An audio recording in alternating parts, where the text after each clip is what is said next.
Hey, everybody out there in internet land. I'm Corey with Gerald Mendoza and PJ Dolan, and this is Let's Talk Sports, episode 4. I said 5, 4. So this episode is gonna heavily feature our favorite and least favorite jerseys. We each have a little presentation on that. Gonna engage each other on that. We're gonna cover some sports news, but first we're gonna start out with our least favorite moments that have happened to our favorite franchises. So, whether it's Bill Buckner or the ball bouncing off of what's his name's head, or the Cubs with the goat curse, whatever it is, your least favorite moment with your franchise. Gerald, do you want to go ahead and start us off on that? Sure.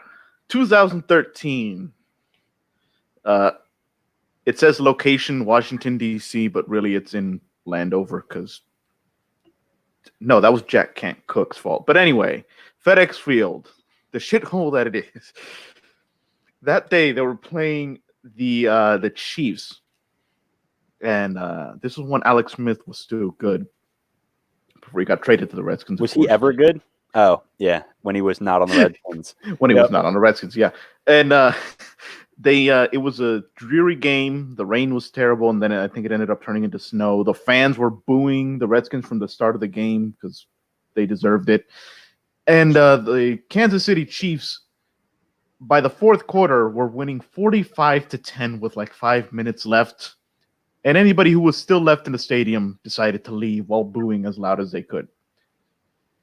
The most depressing moment that I've ever been for me as a Redskins fan, because that was basically how the team was playing for the entire year, and really the next 3 years. They weren't anywhere near good for another 3 years, so just depressing.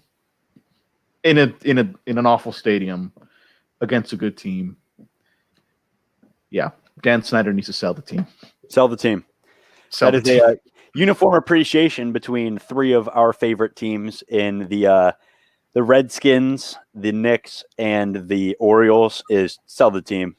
Get it over. Peter Angelo, sell the team. Dolan, sell the team. Dan Snyder, sell the team.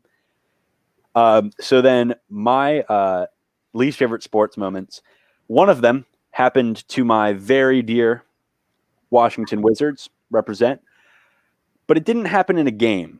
It happened in a draft when we decided to take Kwame Brown first overall in the 2001 draft. Now tell me why. Why did anybody think, you know what? Kwame Brown looks promising. No, nobody saw that. Nobody wanted that. That's like drafting Greg Oden over Kevin Durant. It's like drafting Kristaps Porzingis.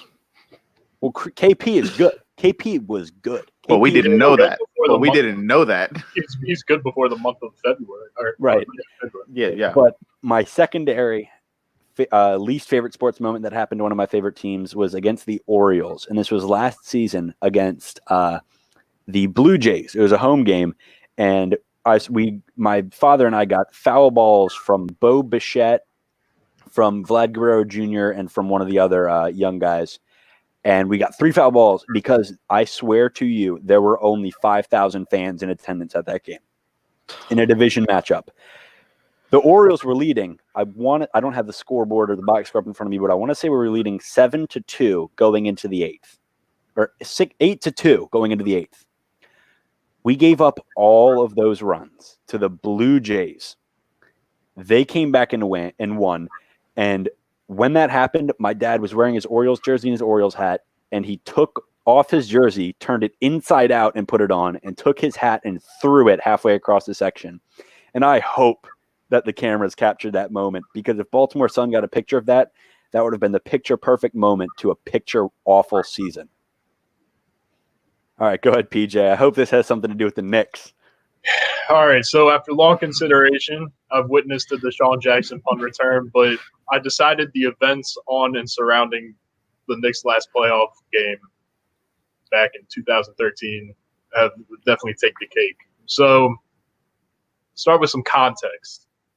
Knicks have been asked my entire life, as you all very well know, but they had a nice, 2-year run way back at the beginning of this previous decade. So I had, as all sports fans are, we're very superstitious people. So I'm not superstitious. I'm just regularly stitious. I had a chair in my basement at the time. So anytime I sat in that chair, the Knicks won a game.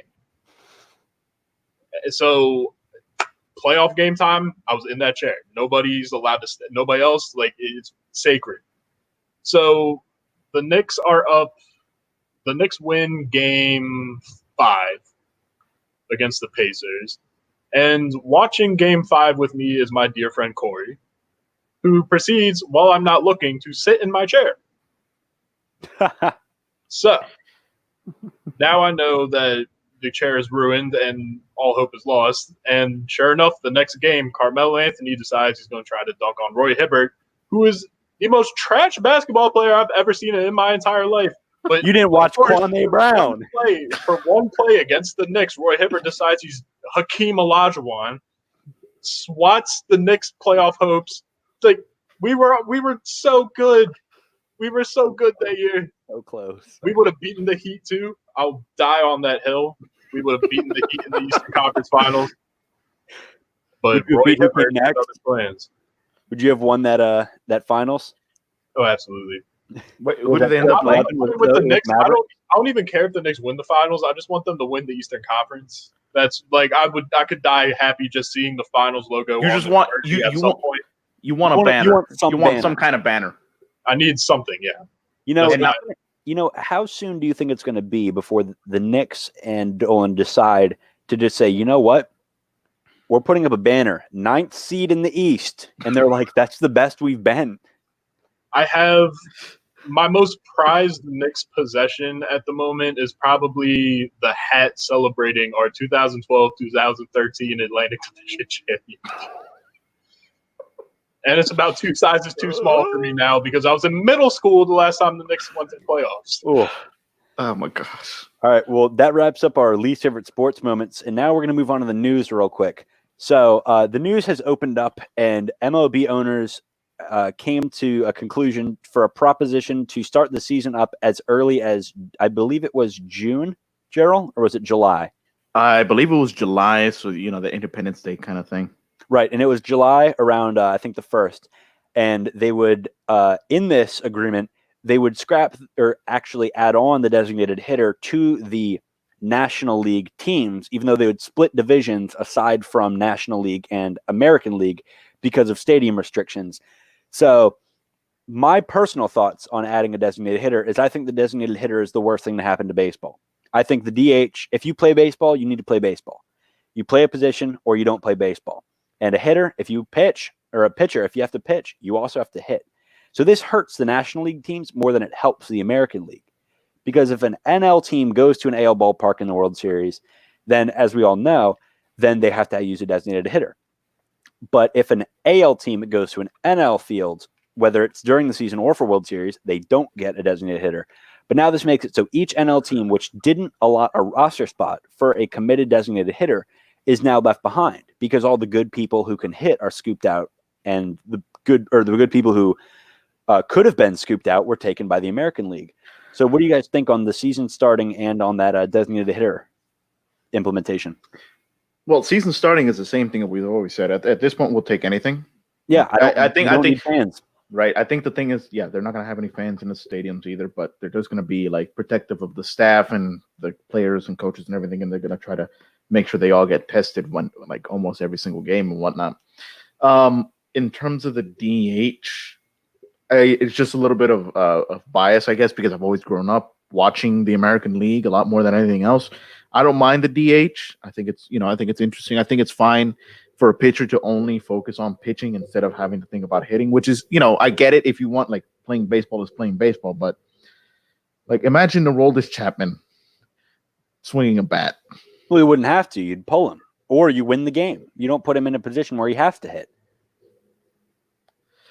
I mean, I guess, yeah. Or, that's true. He could still stay in the bullpen, I guess, until the final inning. And the other thing about having a designated hitter is that when you have pitchers in the American League, their bullpens can last longer, or they're allowed to because they don't have to hit. So in the National League, if we have a 2-run lead going into the 8th and we have 5th in the rotation, we might not put in as a Dodgers fan, might not put in Kenley Jansen, who's a top 3 closer in the game today, because if he comes up to hit, we're gonna have to take him out so that we don't blow that, so we can keep momentum going. But then we won't have him in the 9th. In the American League, you don't have that problem because you can put a closer in the 8th and not have to worry about him batting. So I think it kind of mislevels the playing field because the National League teams aren't equipped for it. Maybe if you consider it a phasing in, but I think that the designated hitter rule should just be phased out as it comes, because if you're a baseball player, if you're a pitcher, then you've learned to hit in high school, in little league ball, in college. You've hit your entire life. The only time you stop hitting is in the majors if you get drafted by an American League team. I mean, I guess, yeah. I would probably say it. I'm not going to say I have an opinion on it, but from what I can see, it looks like people are leaning towards more phasing it into the National League instead of phasing it out of the American League. That's just from my perspective, but that's just me. I'm definitely for it. I don't really have an opinion on the DH pitcher debate. I really don't care. I'm Yankee fan. I've grown up used to a DH, so that's just what I'm used to, like Gerald.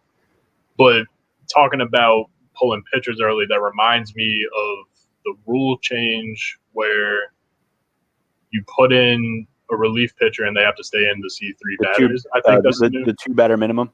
Yeah. Yep. That's a god awful rule. It's a terrible rule. That's right. Yeah. The thing about baseball is you look at certain games and it's playing checkers, but baseball is chess. You look at baseball and baseball is a chess match. And you have pitchers that you might put in. If you're facing a lefty, you might put in one pitcher. If you're facing a righty, you might put in another pitcher. But then if they got a righty and a lefty, well, now you got to leave them in to face both batters, which it doesn't count towards the end of the inning. So if you pitch that 3rd out, right? If you get that 3rd out, then you can put a different pitcher in for the start of the next inning. But I still think all these pace of play rules that they're putting in don't help the game of baseball. If somebody's not willing to turn on a baseball game right now because it takes too long, they're not going to be willing to turn on a baseball game if you make it shorter. Because the thing about baseball is you either like it or you don't. If you turn somebody on to baseball, they're going to love it because it's an incredible sport and it's chess. It's not checkers. It's an easy game to understand, but a hard game to master. And when you make that 2 batter minimum a thing for pitchers, you're taking away the entire skipper's job of finding mismatches. Right. So we're going to move on into another thing about a pitcher. The Rays have reported that their ace pitcher, Blake Snell, is not willing to take a reduced pay cut to play for the MLB season. What do you guys think about that? Right now, as it stands, Snell, in an ESPN article from ESPN News, I quote, Snell voices opposition to Major League Baseball's reported proposal of a 50-50 revenue split with the players for a coronavirus-shortened season in a video posted to social media Wednesday. So I believe that Snell currently makes $1 million a year. I'm not actually sorry. That is incorrect. He is entering the second year of a 5-year deal with second year of a 5-year, $50 million deal. So if he's making, let's say, $10 million, it should be $8 million because it scales up. If he's entering an $8 million, instead of getting the $8 million, he'll only be getting $4 million. So what do you guys think about that? About not taking a pay cut to play? I agree with the way he broke it down was, I mean, obviously it's an obscene amount of money, and I would gladly take any percentage of that. But he's saying that he has to go out there with greater risk to him, not necessarily because he's an at-risk population to the coronavirus, but I mean, you see people of all ages, dropping dead. But he's saying they've already taken a 33% cut, and under the new pay cut, it would be 50-50 on top of that. So I didn't think it would be on top of that. No, I believe it would be a 17% additional. Oh, really? Yeah. So whereas he would have been making, let's say, $10 million with the 33, he's right now only making $6.7 million. Right. But with the additional, he would only be making $5 million. He would not be restricted all the way down to a $3.3 million. Right.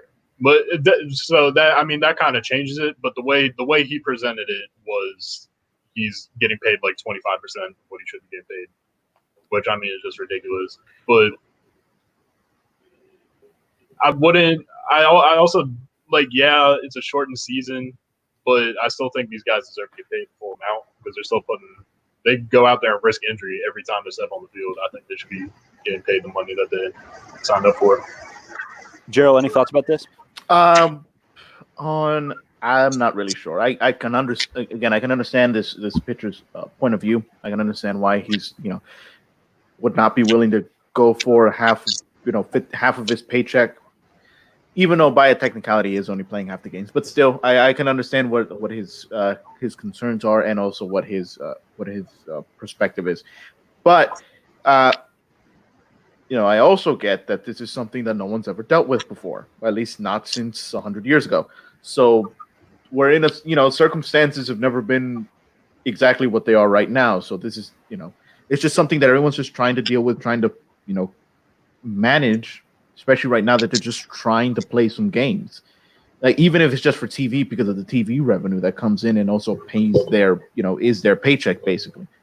But I remember mentioning this the first time we did it, our first episode, is that this virus, this whole situation is going to change everything for a lot longer than we realize. And I think, like I said, contracts are going to be a lot more complicated than they are right now to try to make sure that crap like this is covered, or not covered, but at least dealt with beforehand, instead of having to deal with, are we going to take a 50% pay cut?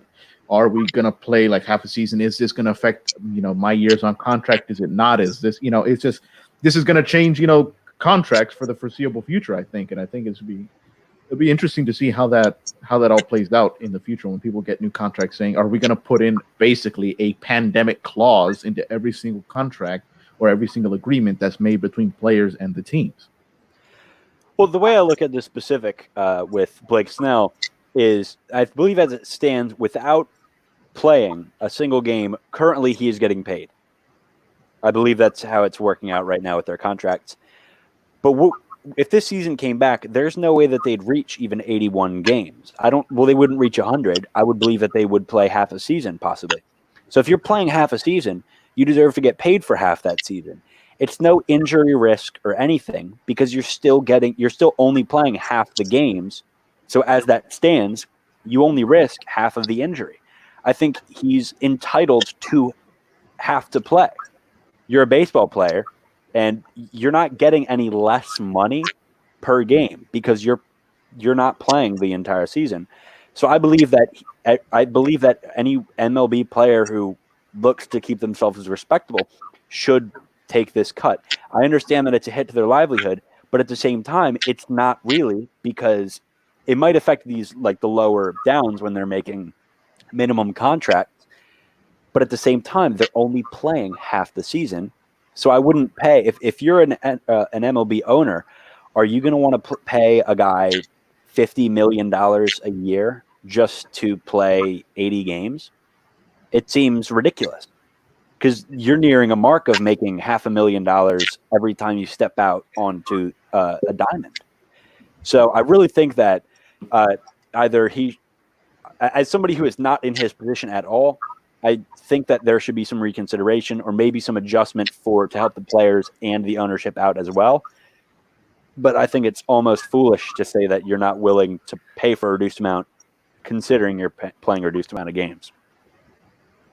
Like, he doesn't have any at-risk. Obviously, we don't know if he has any at-risk family or anything. We don't really know. Probably not, but we don't know.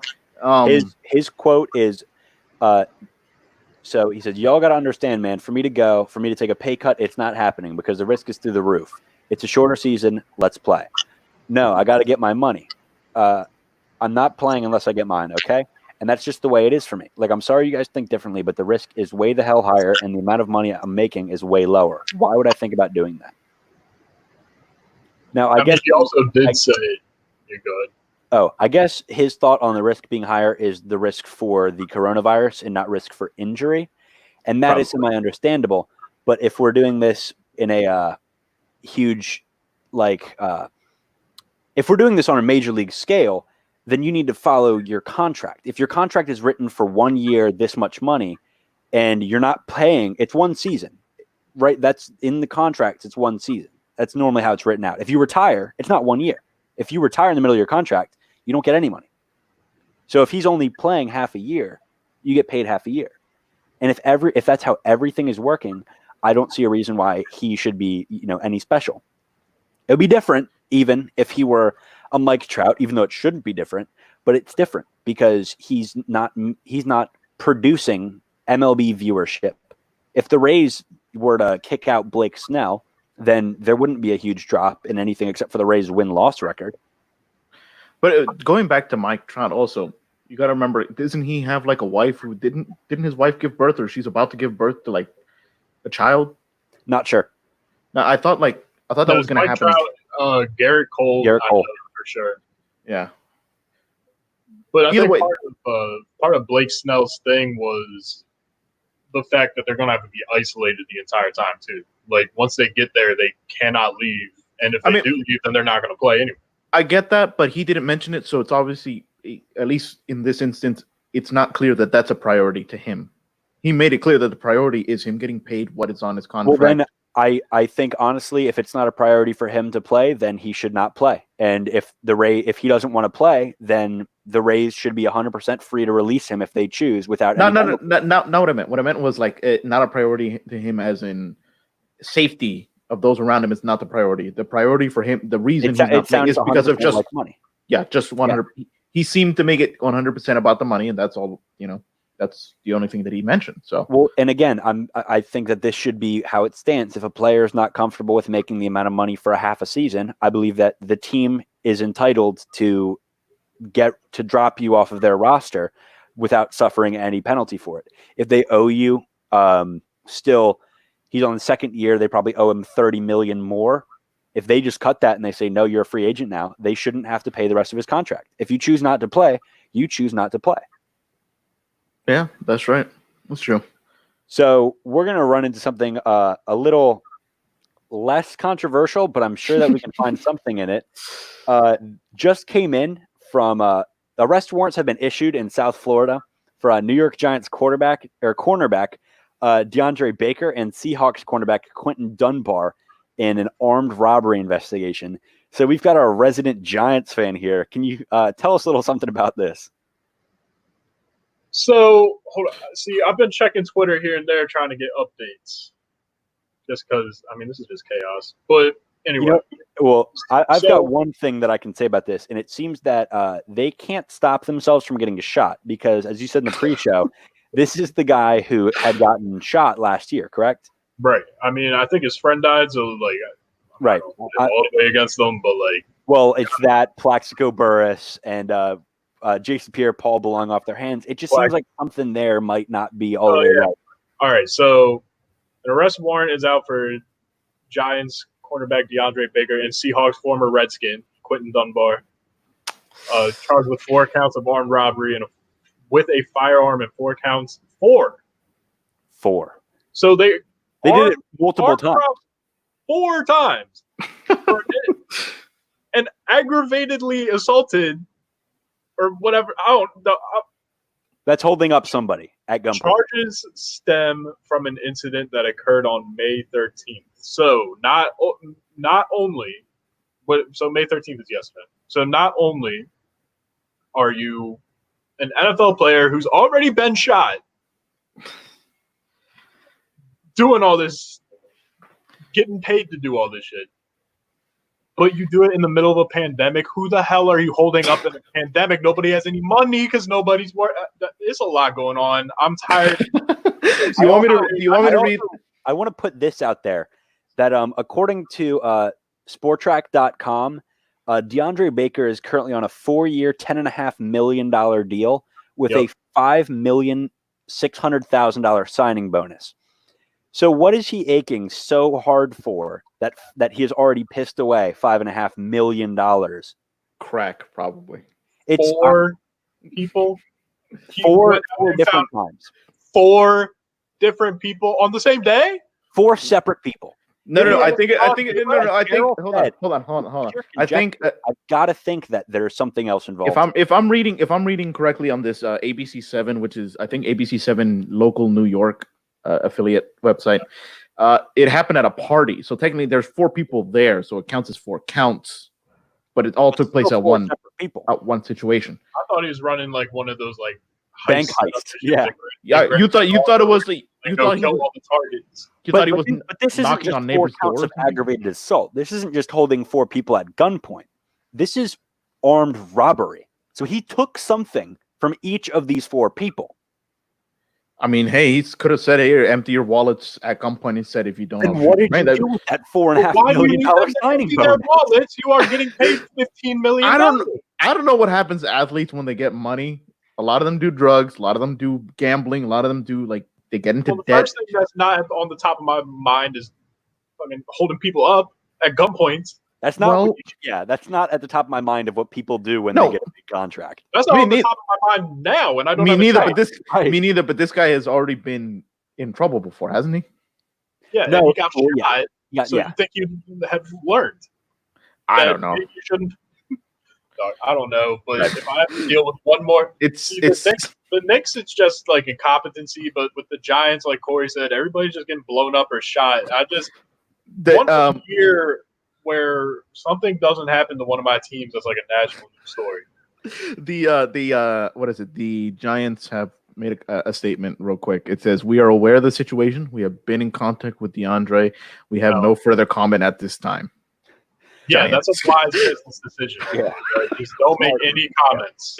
Well, I'm sure the Mariners are just I don't for want to Christ's deal with this. Like, can we release him right now? No, I guess we It's have not to like make a for the statement. Raiders. Like, Right. Yeah. It's not like it's Like- expected. right. Dog, I don't. So Hey. let's go over this. So now I have DeAndre Baker getting shot or holding people up at gunpoint. Last year was DeAndre Baker getting shot, so he's responsible for 2 of the last couple of years. The year before that was, Chris. Oh wait, that was after we traded him though. So never mind. When he Yeah. got picked up, Porzingis sexual assault allegations. Oh my god, yeah. well, yeah. We got James Dolan locking up Charles Oakley. What do we have before that? We got Jason Pierre-Paul throwing his Jason hand up. Pierre-Paul with this oven mitt playing the We NFL. got Raymond Felton, former Knicks legend, holding his wife at gunpoint. Legend Raymond Felton. This is not good. And then and you forgot about the funniest one is Plaxico Burress shooting himself in the leg at a strip club when he had a gun in his sweatpants. Yeah, because That's never one heard of funny one. safety. Yeah. Never heard of not keeping a gun in your sweatpants Or in at a this strip episode, club. yeah. I don't know So what all speaking this is about. speaking of keeping a gun in your sweatpants at a strip club, nothing to do with it. Nothing to do. Speaking of teams not responding to allegations and nothing, the Steelers have recently put out a release saying they have no comment on a release by James Harrison, former outside linebacker for the Steelers, saying that after one of his hits in 2010 against Mohamed Mascoy, he got fined $75,000. And after that incident, he said on radio, and I quote, "The G'est thing Mike Tomlin ever did for me was after that, he handed me an envelope. I'm not going to say what's in it, and then that's where it trailed off." So Not good. that raises not good. It raises questions about whether or not Mike Tomlin paid off his fine, and then that could even implicate him in some sort of bounty gate, like Sean Payton had with the Saints. Is your player got off an unclean hit on a player and got fined $75,000? This comes after he was already fined $1,000 or $5,000 earlier in the season for unnecessary roughness. And then now he's saying Mike Tomlin gave him an envelope. So good things do not seem to be looking up for the Steelers coming in this, and I would not be surprised if we saw more of an investigation into this. Not good. If I can say anything about that, it just automatically brings your mind back to Bountygate and the whole situation with Sean Payton. How long was he out? He was out for like a year and a half or 2 years. Or 2 Yeah, he was seasons? suspended for, I believe, a season.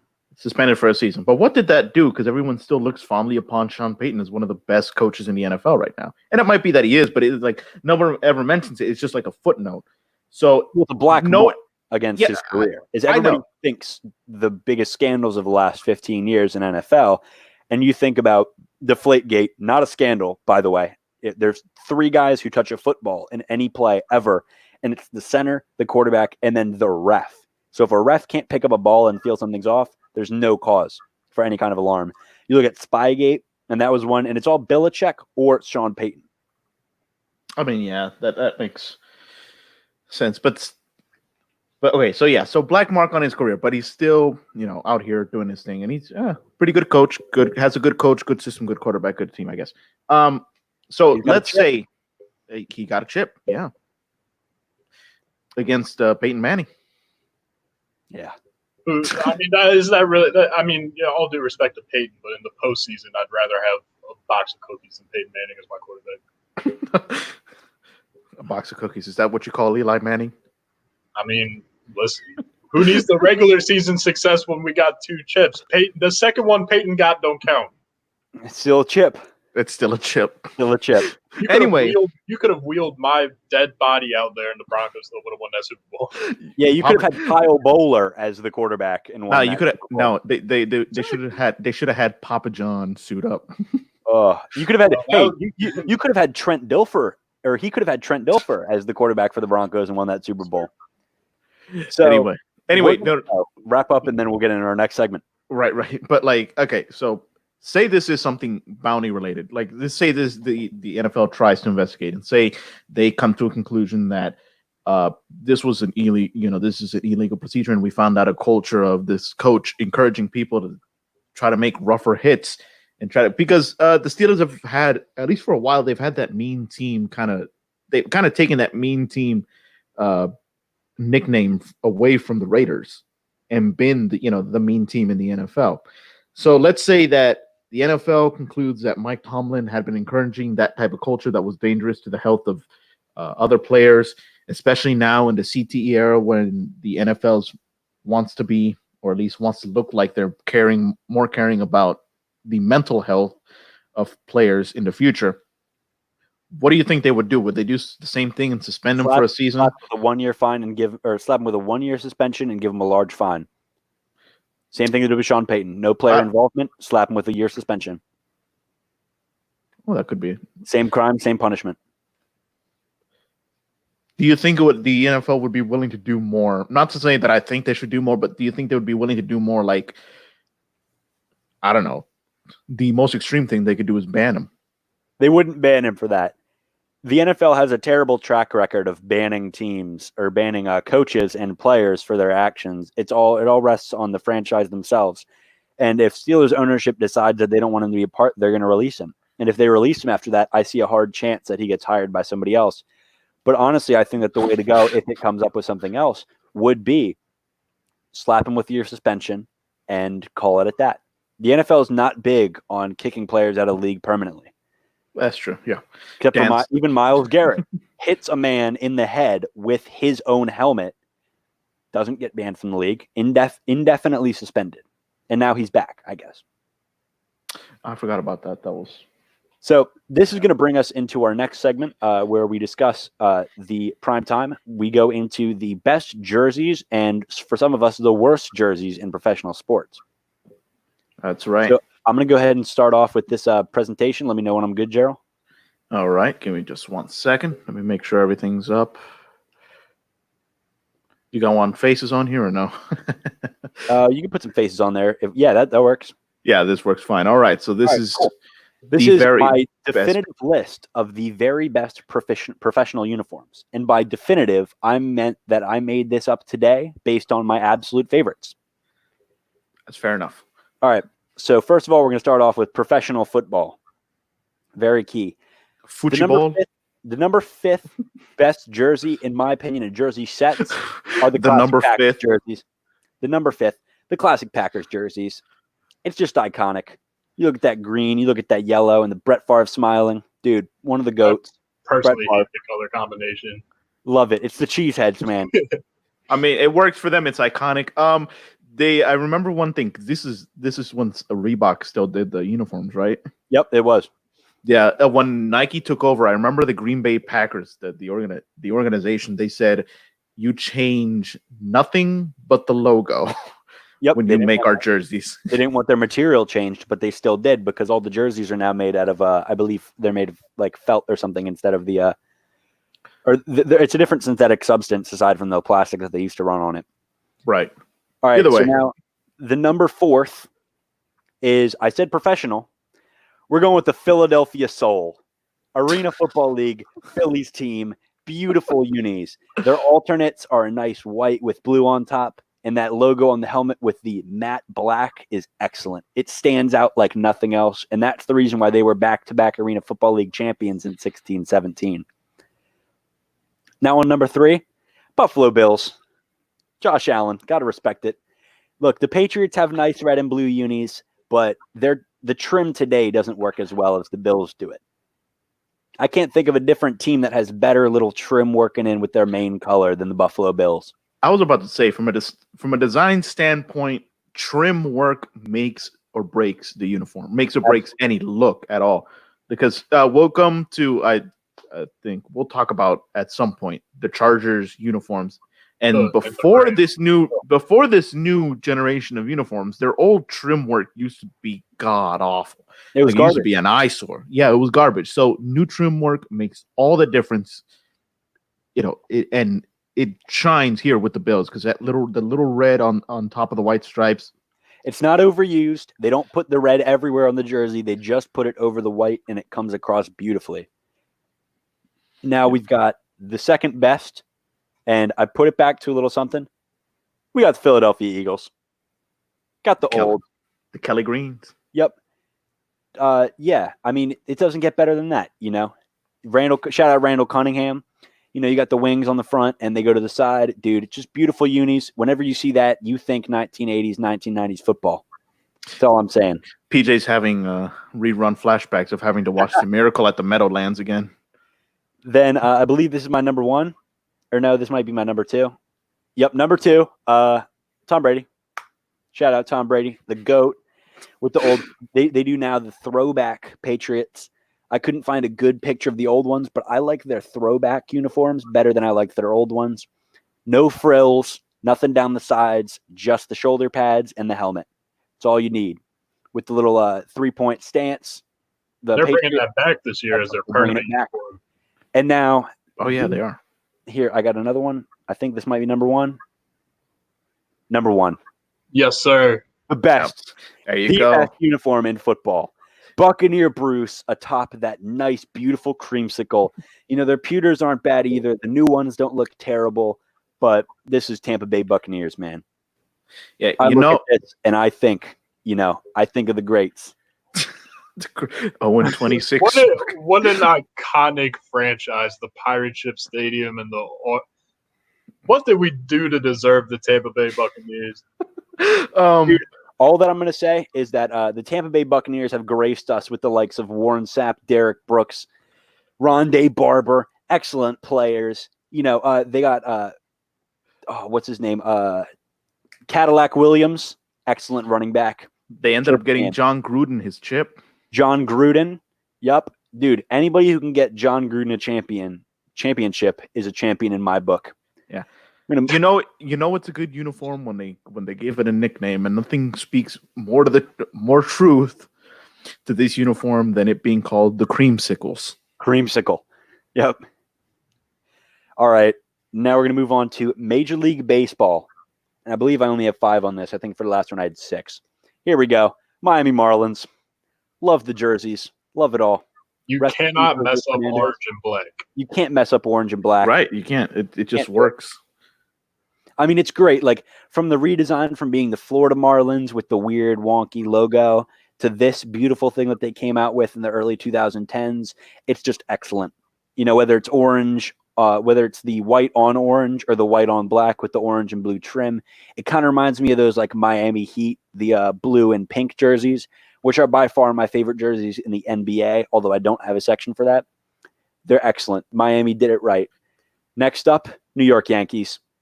Yes, sir. Shout out to GOAT, the greatest of all time. Whether we're talking about just the gray unis or the pinstripes, it doesn't get more iconic than that. It's simplistic. It's everything you need. No names on the back. If I'm correct. There shouldn't be a swoosh on there either, but we'll no get to swoosh, but They're putting a swoosh on, but there shouldn't be because New York has always been America's no frills team. Next up, Los Angeles Dodgers. Shout out the little text right there at the bottom. You know, I don't think any other team I don't think any team in any league can say that they have 3 MVPs on their team. Just putting that out there. All at the same time, by the way, not like OKC. I mean, these last two are some of the strongest sports brands in the world. So obviously you got to give it to them. Yankees pinstripes and Dodger blue. Yep. I mean, internationally known for a good reason. I mean, I'm wearing that, you know, the Cody Bellinger right here. Got it all rocking out. Number 2, Baltimore Orioles. Different jersey for every day of the week, essentially. You know, whether you're talking about the black on yellow or the black on orange Orioles or the orange on black Orioles or the city jersey, whatever it is, it looks damn nice. And they got a different cap for it too, each way it goes. Yeah. Now, the number 1, my personal absolute favorite, some people are not fans, San Diego Padres. The new military uniforms are excellent. The Pirates try to copy them, and the Pirates try to put it on, and people try to do it, but nobody can do it like the Padres because that's the military team right there in San Diego. They got the base right there. They even got the American flag right on the left shoulder patch. It's excellent. It looks beautiful on the field as well as it does just sitting around in your closet. Now, the only thing I'm not a fan of with it, which they do make it work with the Nike underlayer, is the brown lettering. But it would look a lot better without the brown. It would look a lot better without the brown. Yeah. Maybe some white lettering would look nice on it. I mean, I'm just not a fan of all the camo. Like, is a good thing for like military appreciation events, but as like a repetitively worn jersey. Let me counter. Is the military is like that's the military city. Let me counter with also the fact that good for military events. Why don't we just give the military their team to root for? Why not? They're the military. They deserve it. Fair enough. They've earned it. You want to argue with that? Yeah, we've already got a team called the Nationals. Yeah. Their old incarnation, they were called the Senators. The Senators. All right, we're going to move on to my final little bracket right here. College football. Home of some of the most beautiful. It was nearly impossible for me to only find 5, but I had to make it happen. Number 5, the U. Yes, sir. There you go. Nice, crisp. I don't like the orange helmets that they sport, but it's the nice, crisp old white helmets with the orange and green U on the side. Looks all the difference. You know, I actually prefer their older uniforms, the throwbacks, back when it was that 2000s team. But these are nice too. The little lookout. This was just a little snapshot that shows you all their uniforms this year. Any blackout Hurricanes jersey is the greatest uniform. It looks nice. Yeah, and that's the only time that the orange helmet works on it. I mean, that's fair. I've never been a fan of blackout uniforms of any incarnation. I don't know why. They just, not that it doesn't sit well with me or that it looks bad, because it looks good. I just don't like, I don't know why. I just don't like blackout uniforms. But I can tell that it looks nice. I can appreciate good design. Shout out Ed Reed, by the way. E.D. Reed. All right, next up, number 4, Maryland Terrapins. Best flag in the country. The best flag in the country. And best flag, yeah.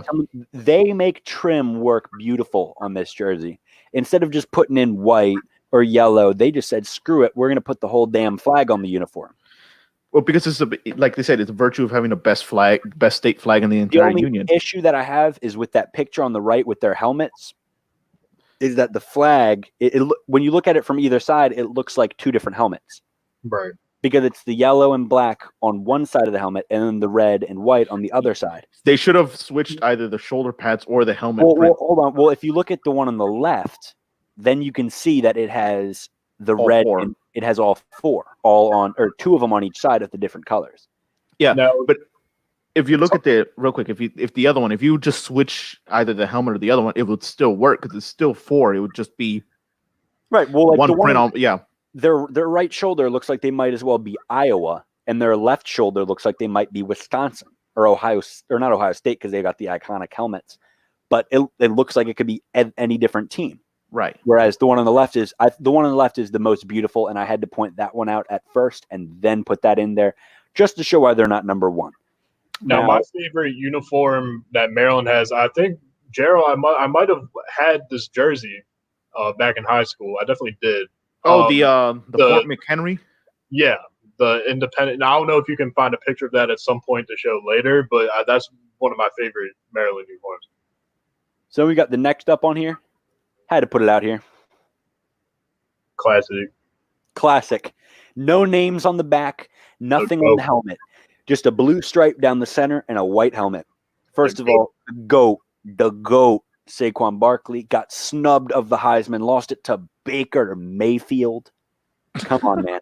You know, all I'm saying is there's a bunch of honkies voting for that Heisman. That's all I'm saying. Yes, sir. Now, the next best, I believe I'm on number 2. Or no, sorry, I'm on number 3 right now. Number 2 best uniforms, and it's just this colorway of it, Florida State Seminoles. That is a beautiful jersey right there. The helmet is iconic too. The helmet's great. It is, yeah. The shoulder pads look excellent. The trim on the numbers with the gold outlining the red. Ooh, it's in around the neck too, where it comes together. Yeah, it's just beauty. It's beauty embodied. And now, you know, I had to do it because you can't put in a college football ranking uniform list without including the school that has 1 million uniform combinations, the Oregon Ducks. Oh my gosh. Look at all that in all its glory. You got the Granny Smith. You got Yep. the highlighters. The greens are the best ones, the greens with the yellow lettering on it. I'll agree I to just that. hate the color combination of green and yellow. I'm sorry. But the white jersey that they have with the shiny chrome helmets are so nice. I mean, it's fine. It just looks like a Raiders jersey. Well, the Raiders got nice jerseys too. I mean, that's fair too. Though, like it would have. I don't know why. Like, I was definitely rooting for Ohio State when they played them in the national championship, the first year of the playoffs. So I don't know. I guess I have like a weird connection to that one, but still, it looks nice. Well, that's your fault for rooting for Ohio State in the first place, though. I was almost basically forced into that one by my 5th grade school teacher. So Crazy. You should revolt. I should revolt. Yeah, no, I'm good. Thanks. All right. Well, that wraps up my section of this. We're going to go ahead and toss it over to PJ. I believe you're going to take the next one. Peaches. All right. Really pull my There you go. We'll go full One second, screen. And then you'll be. Yeah. While we're waiting for him, real while you're quick. waiting, can you find a picture of the Right. Let me actually let me exit out of here. Yeah. I got the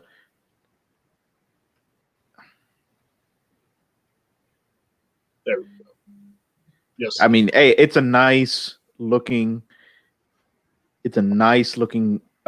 just ensemble, the whole I mean, thing. even the logo, the outline of Fort McHenry with the Yeah, I Right. mean, it's just, yeah, the outline of Fort McHenry, soft spot in every Marylander's heart. The background with I believe it's the Constitution, no, Declaration of Independence.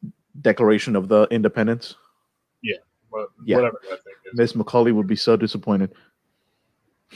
But Yeah, we got the Giants. Shout out the best baseball player of all time. Nobody else has won 4 MVPs, let alone all in a row. Putting that out there. Barry Bonds, the GOAT. Barry The Lamar same Bonds. People who gave him 4 MVPs are the same people who are not voting him into the Hall of Fame. So just let that sink in real quick. It's a lot of spite. It's a lot of that culture that's part of MLB. You know, It's a lot of being white and not liking Barry Bonds for standing up. That's what it is. Put that right out there.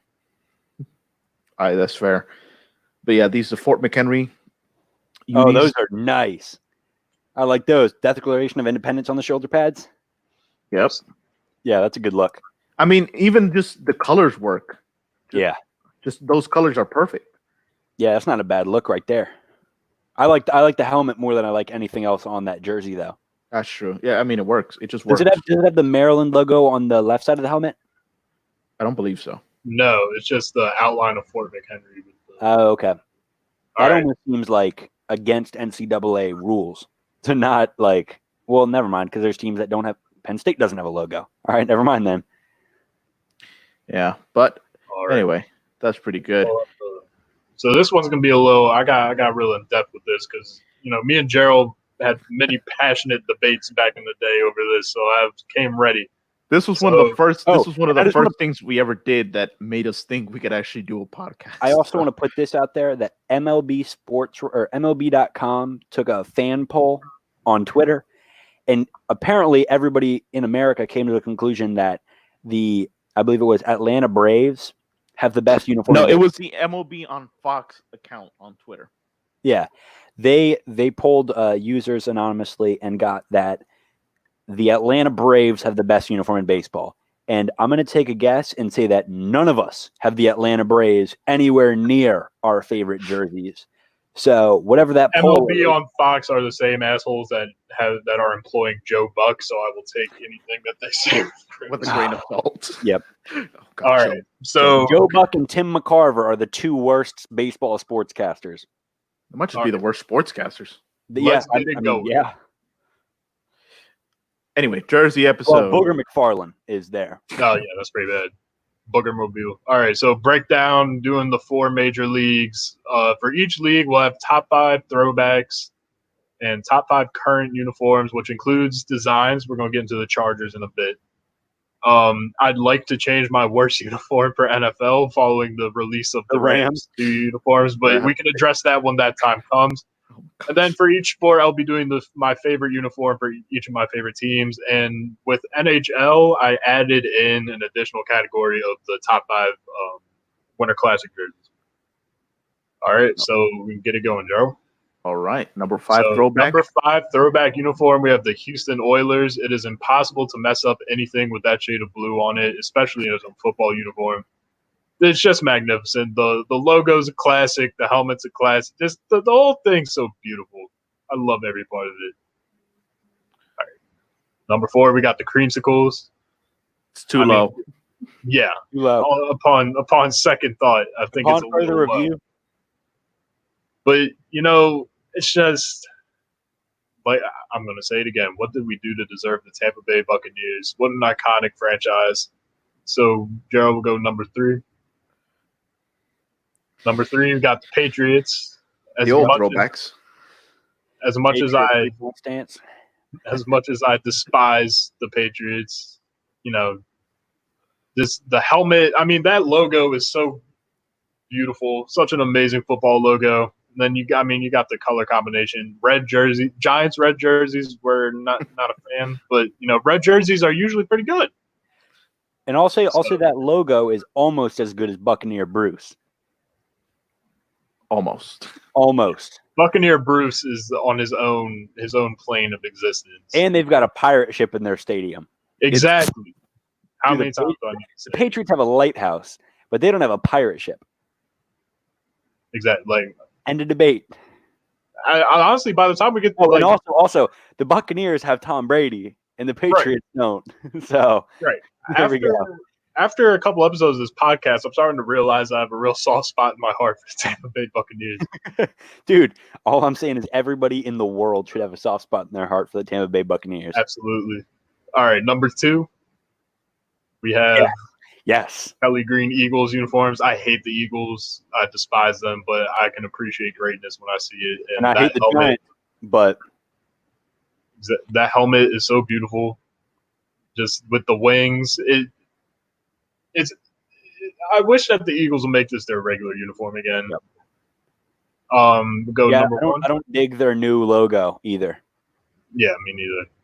The old flying eagle was so much better. Just the front Absolutely. Everything. And then number 1 throwback, of course, you got the powder blues. Yeah. I mean, it's by far the greatest uniform to ever grace the sport of football. I don't know if I'd even call that a throwback, though.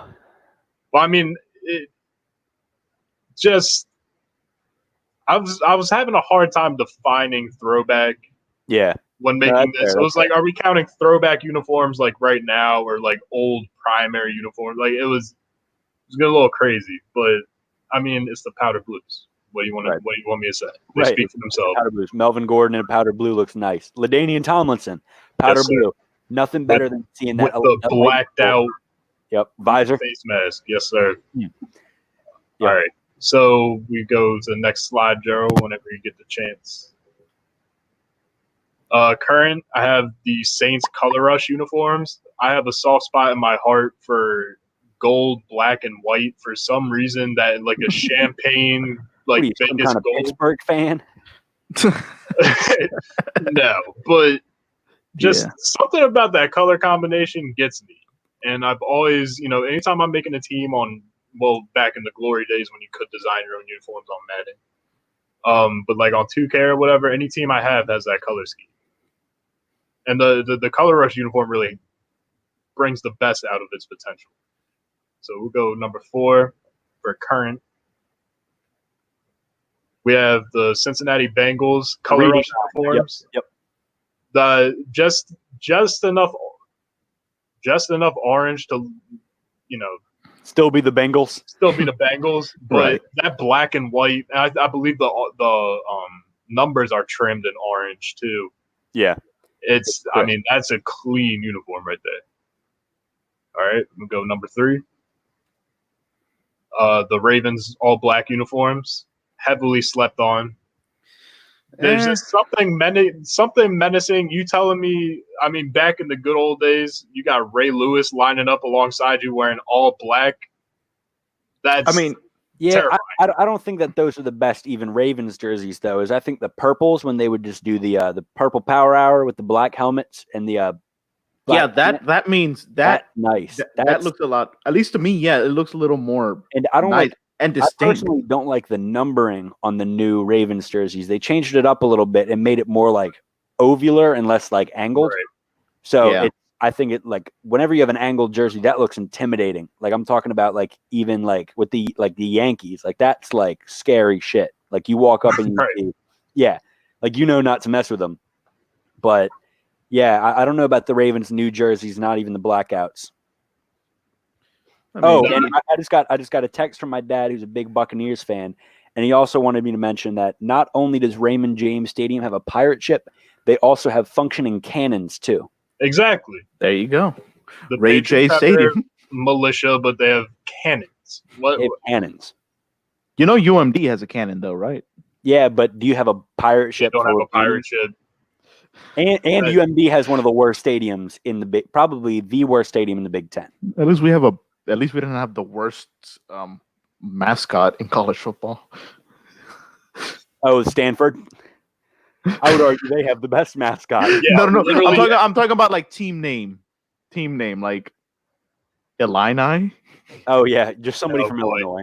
or Yeah. the The Utes. Yeah, But yeah, we're gonna put some respect on the Christmas trees out of Stanford. I won many a game on NCAA in the mascot mascot game. challenge. Absolute animal with That's the fair. Christmas trees. Tackle radius is ridiculous. What That's is number fair.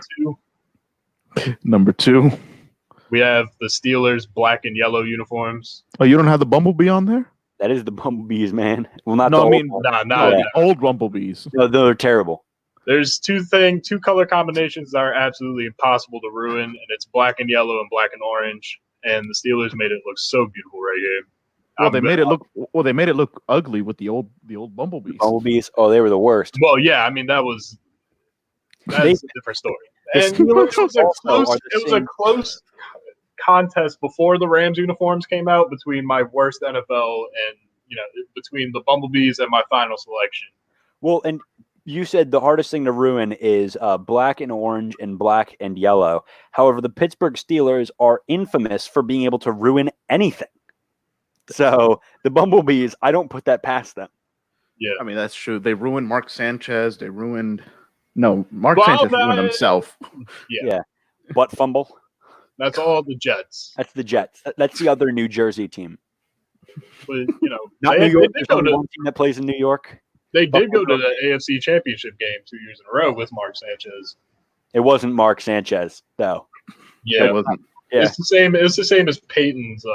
No. I'm not even putting it like that. I'm saying that's the same thing as saying Trent Dilfer took the Ravens to the Super Bowl. Don't mention Mark Sanchez and Peyton Manning in the same sentence unless you're saying Peyton Manning is 100 times better than Mark Sanchez.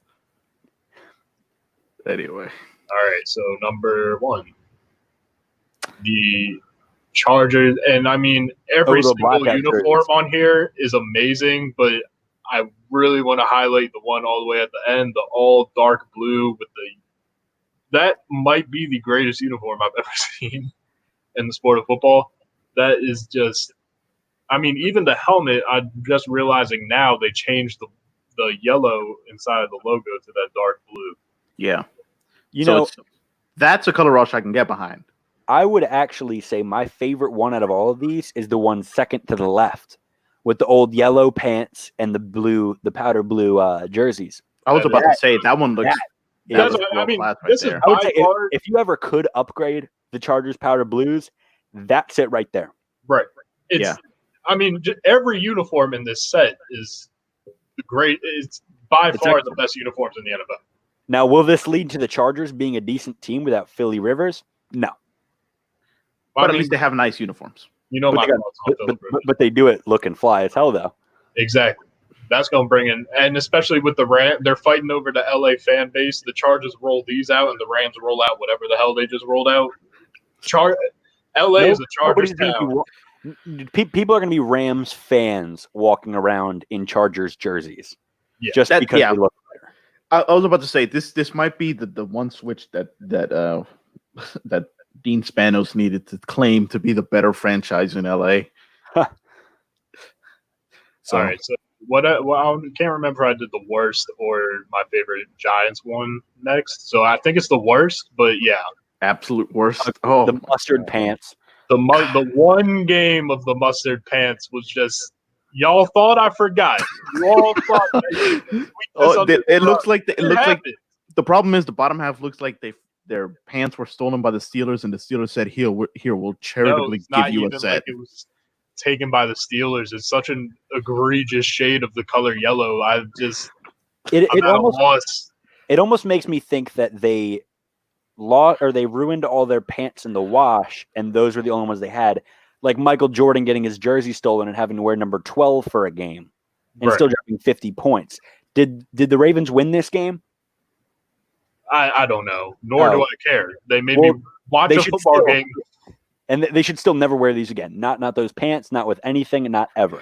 Now, I mean, That's the what- Jaguars, I think that's the same color, like the same shade It that the Jaguars color rush was, but at least they had the balls to just go all out with it, like jersey and pants and all. But this is just horrendous. It really this is. just the audacity, and then it's bad. It's real bad. Like none of it works. None of it. None of it works at all. Oh my god. Get this off the screen. Go to the Giants. Favorite Giants one, our color rush. Gerald loves to call them Bills uniforms, but the Giants were around first and we had these jerseys first, so the Bills can go away. 26, the old- Corey. 26. Represent. I think the Giants should make this their permanent away uniform. I think the Giants, even for their home uniforms right now, which I have my own opinions on, should have the Giants in word, like in print logo on the helmet instead of the NY. I think that logo is just too amazing to. Well, I mean, all it does is just say Giants, but it's iconic and it looks so much better than the NY. And I mean, I just love the color rush uniform so much. I mean, I I even almost liked their old one with the like the real old throwback with the man dropping back for a pass. Yeah. over the city Oh, yeah, I skyline. remember that. They need to put that back on a helmet. But You put that on a field. now I got scared when they were first rolling out the color rush because originally there was a leak. Once Nike announced they were doing color rush uniforms a couple years ago, there was a leak and the Giants color was supposed to be red. Oh, So we were going to have all red uniforms. you're gonna I have the probably- Bills uniforms. Yeah, I probably would have shot myself. But I mean, this is perfect. This is the greatest thing I could have ever asked for. It needs to be our new home uniform. I mean, our new away uniform. It should be our all-time uniform. But anyway, It We'll should be go your to- new uniform. what's the next sport we got? Throwback NBA. NBA. You cannot mess up blue in any sport, especially any lighter shade of blue. I'll show you what. Oh no, lighter shaded blue. I Okay, like yeah. I like was about to those say. Los Angeles jerseys, but the Lakers throwbacks that I like more are the MPLS. Yeah, Yeah, the old the like mini or Minneapolis. MPLS, the Minneapolis. Yeah. Yeah. Those are cool. They look like old school, like high school, college uniforms. They're right. so nice. They're so cool. They're crisp. I've used those in 2K every time I play as the Lakers. Every single time. All right, so number 4, the Miami Heat throwbacks. I also, amongst the other colors I've mentioned, red, white, and black. also you have to try to screw that up. And the flame coming out of the T with the heat, the 3D number print is very classic look. I just love it. So we'll go. Is that Goron Dragic? Yes, sir. Hassan Whiteside. Scrub. Goron Dragic is a scrub. All right, so number 3. Watching this Goron Dragic. Oh yeah, The throwback Raptors. The top Only number 3. three. The top 3 for NBA it was set in my mind. I mean, you can't argue against this. It's a Raptor. Yeah. It's Very a bird, astute yeah. observation. All right, Those so are clean. I was about to say, what's Chris Bosh doing on that uniform? Right. all right, so number 2. Can't remember what. Number 2, the old Jazz Yeah. uniforms. Yeah. I mean, kind of ugly as sin, but it's so classic. Oh I yeah. mean, the mountains. People now. I was thinking of just now while I'm thinking about it. I hate the old Nuggets jerseys. I don't understand why anybody ever loved them. But How about just, the ones with the rainbows on the front? yeah, I love that. It's classic. just don't expect that on my list. So number 1, Joe, drum roll please. Yeah. The old Grizzlies. Grizzly jersey. Every Yeah. frat boy in the United States of America is crying right now at the sight of this magnificent piece. They either own that or the Rainbow Nuggets jersey. Exactly. That's true. This is, I mean, for Christ's sake, it's so beautiful. You got the collar and the arms. You got a little Florida State action going on over there. It's like you said. It's you can't mess up this color. Especially with these combinations of prints and such. Hey, shout out Sharif Abdul Rahim, excellent shooter for the Vancouver Grizzlies. Shout You out forgot about Sharif. him. All Shout right. out Mahmoud Abdul Rauf. We got that means gotta next get- is the current uniforms. We gotta get Vancouver another basketball team. No, we don't. Next. Get Seattle another basketball team. Yeah. They need it. Well, give them both, and then it could be 32 teams. Give Baltimore and Pittsburgh a team while you're at it. Baltimore All right. doesn't. Well, no, Baltimore deserves a basketball team, but they don't Got have an Royal arena. Farms. Got Royal Farms. It's not big enough. Yeah, it doesn't need to be. Nobody's showing up to a Baltimore basketball game. Thanks. Just call them Alright. the new Bullets. Anyway, You can't do that. They changed it from the Bullets because it was like, oh, we can't have a team named after violence. I mean, Alright, it would represent the city well. Yeah. Interesting. All right, so number 5 for current, we got the Raptors Drake uniforms. Like I said earlier, that gold, black, and white combination, it gets me. Corey, I see you shaking your head over there, but just put up with me for a second. We'll move on quick. We got number 4. Yeah. The Yeah. city. I can't remember if this is the city or the It's the state. city. It's the city. Yeah. Those are icy. I love those ones. Yeah. The cursive Phila, just- whatever the hell. It just works. It just works. I will say the only thing that maybe someone can take a criticism to is that the trim kind of looks like either the finish line to a 4th of July marathon or a squirt of Aquafresh toothpaste. Now, what I was gonna Philadelphia, man. say, Trust the process. what I was gonna say about the trim is I like the middle color of trim being the same color as the primary color of the Yeah. jersey. I just love any color combination. I think that looks great. But Yeah. we'll move on to number 3, which is Boston Celtics classic look. As much as I don't like the color green, I mean, they do it well. They do it the best. And like I said earlier, you got the white with the green in the middle for the trim. I love it. So we got number 2. Yeah. The Yeah. yellow, the new Lakers uniforms, which are just their old uniforms, but new. Right. Same thing. I hate advertisements on jerseys, but we'll get to that later. I mean, it's better than the Clippers having a a Bumble Yeah, ad right that's on pretty the bad. right here. But yeah, so I mean, Lakers and Celtics, you can't. I mean, not only is it that the jerseys look good as hell themselves, but it's just the two on most LeBron classic James teams. and on LeBron James. Right? I mean, that works. LeBron would only These look aren't better in orange and blue. these aren't the super bright saturated ones, are they? No.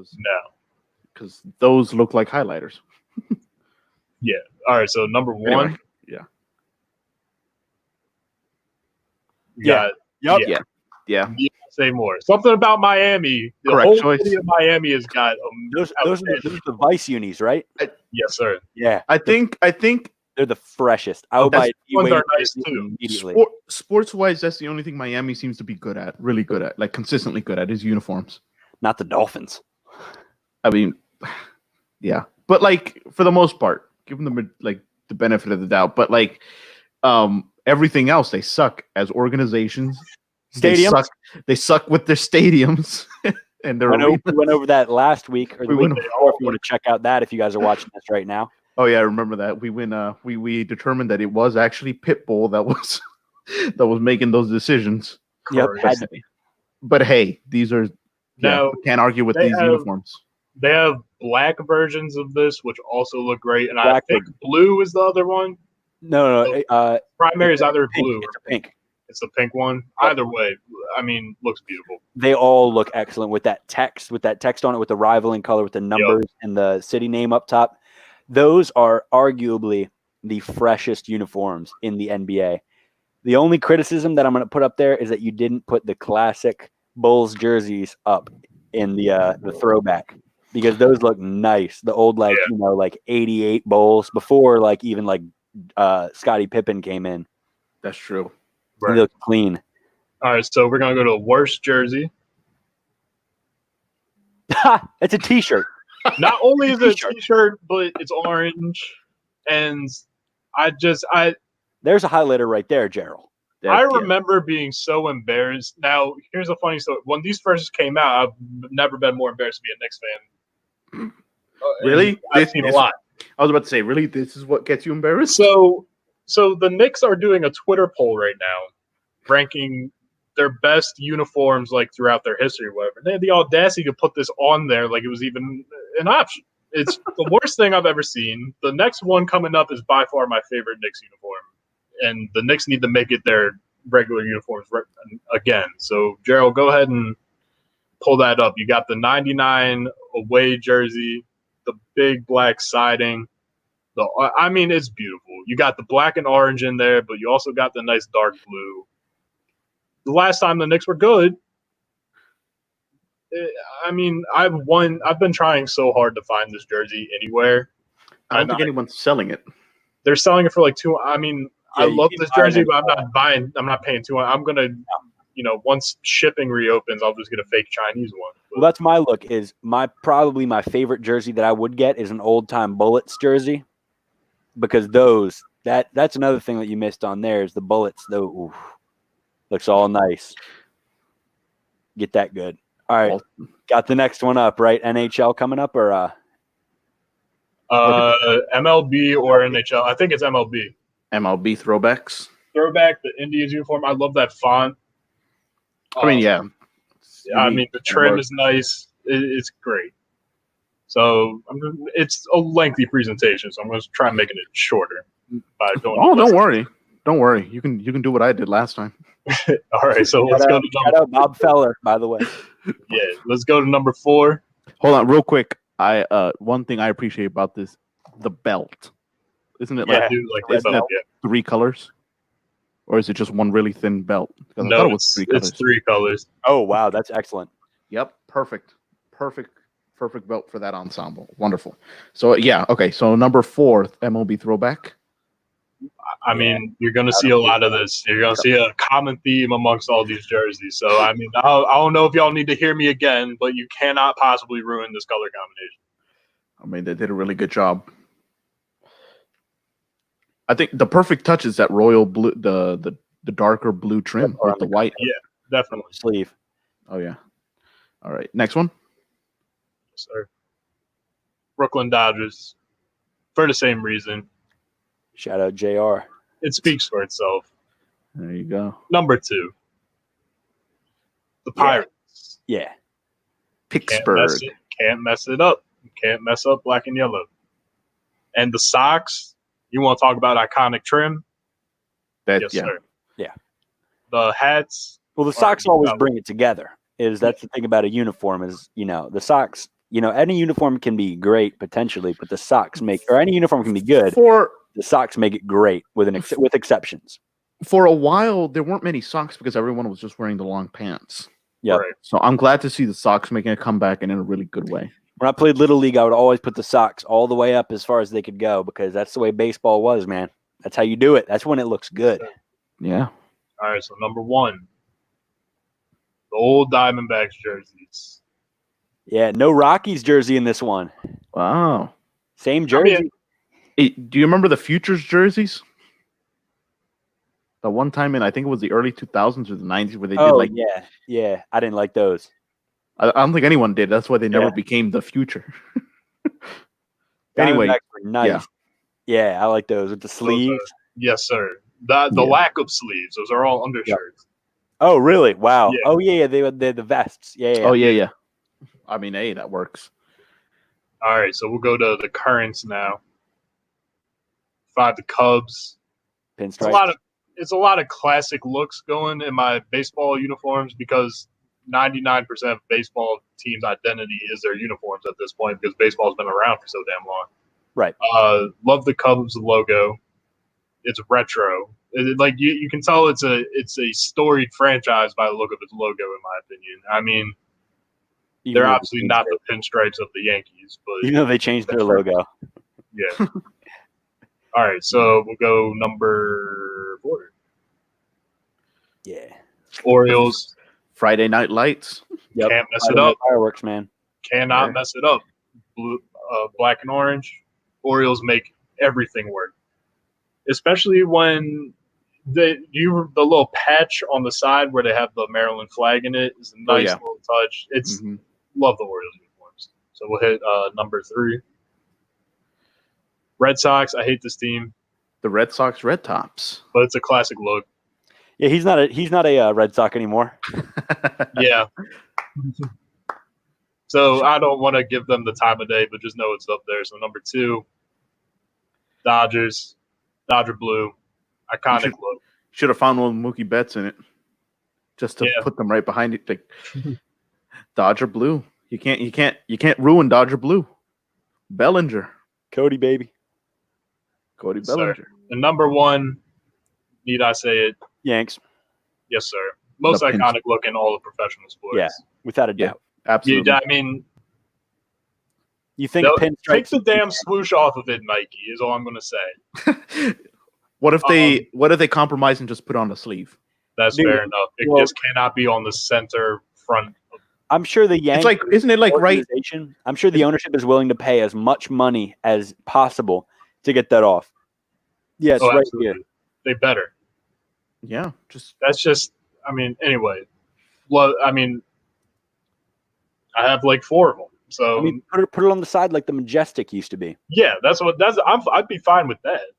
But and then you put the black band across it. Right. Put an American flag over it like MJ with the yeah, exactly. with the Reebok logo. Reebok. All right, so we're gonna go worst MLB jersey. We have the absolute fall from grace in the Arizona Diamondbacks. I like those ones. This is. Didn't they also have a throwback one that kind of looks like the Miami basketball uniform, but it didn't work for them? Like, I thought they had one that had like some weird colors in it, like some pinks and something in there. Yeah, I think I remember that one. Why would you change something that doesn't? Why would you try to fix something that doesn't need to be fixed? Because they changed their logo up. Because they changed it to the modern, like the Viper Diamondback type of thing with the front facing. I actually like it though because the black up here isn't just black; it's a lot of dots that go all the way in. I have a thing with gradients on uniforms. Don't always look the best. Yeah, like if it's done right, I can work with it. But gradient isn't always the best thing, especially when it's in the middle of your numbers. I love them on this one because if you look at the numbers on them. Like that, the trim on it is excellent. The numbers, just the shape of the numbers and everything on there, it's glorious. And then the front of the jerseys don't look bad. I think the only issue is with the gradient up top. But I'm personally definitely a fan of them, even though I hate the Diamondbacks. Not a fan of the Diamondbacks. Yeah, not a fan of that at all. And then favorite baseball jersey. Take a guess, Yankees. So we'll be moving on to the NHL. All right. LA Kings. Classic. Shout out the great one.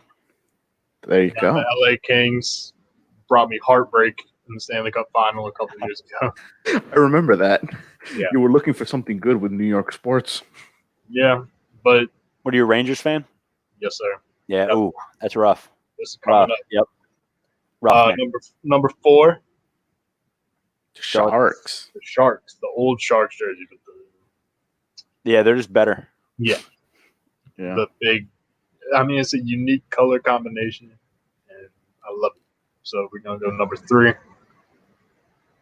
Old Islanders jerseys. You either love them or you hate them, but it's hard to hate them. It's I mean, they have enough of that blue. it's just I've never seen that.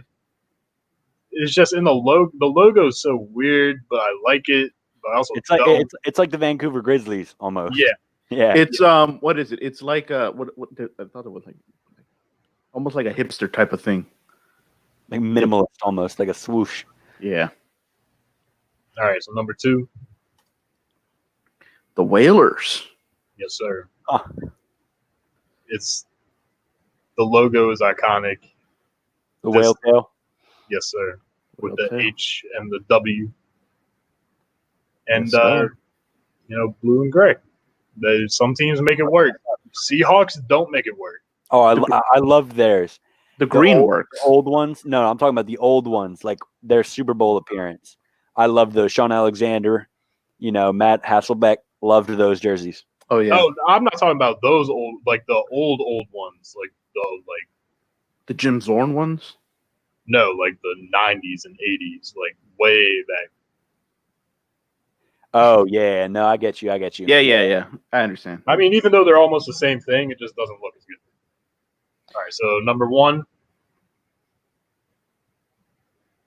the Coyotes.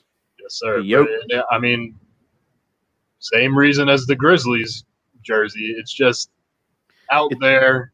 It's But it avant-garde, works. I think. Well, and it's got a really like a native type joint to it. Yeah. The colors and the trim on it. It looks It's location. It's location specific, and it works really well for it. All right, so number 5 for the current. Neither did Winter Classic. We got the Capitals Winter Classic. Oh yeah, Those are absolutely. nice. Yes, absolutely. Yeah, the Penguins ones in here because those look cool too. Oh yeah, definitely. There's a lot. There's Penguins on it here. So we got number 4. We got Red Wings. the Red Wings Love Red Winter Wings. Classic jersey. I mean, and red, then, and, red and white's a great combo to begin Well, it's with. red and cream. It's not white. Right. That's that true, red off and cream. shade of white. We got number 3, Boston Bruins. One with the bear on it. Can't mess up black and yellow. Terrible. I hate it. I think that's the one way you can mess it up is make it a polo jersey. Terrible. Christ. All right, Hate number 2. The now you can this shade. It's a lot like the Oilers jerseys. Obviously not as good as the Oilers jersey, but you gotta appreciate it. And I think I put. Did I put the Rangers one on here or later? Anyway, number 1.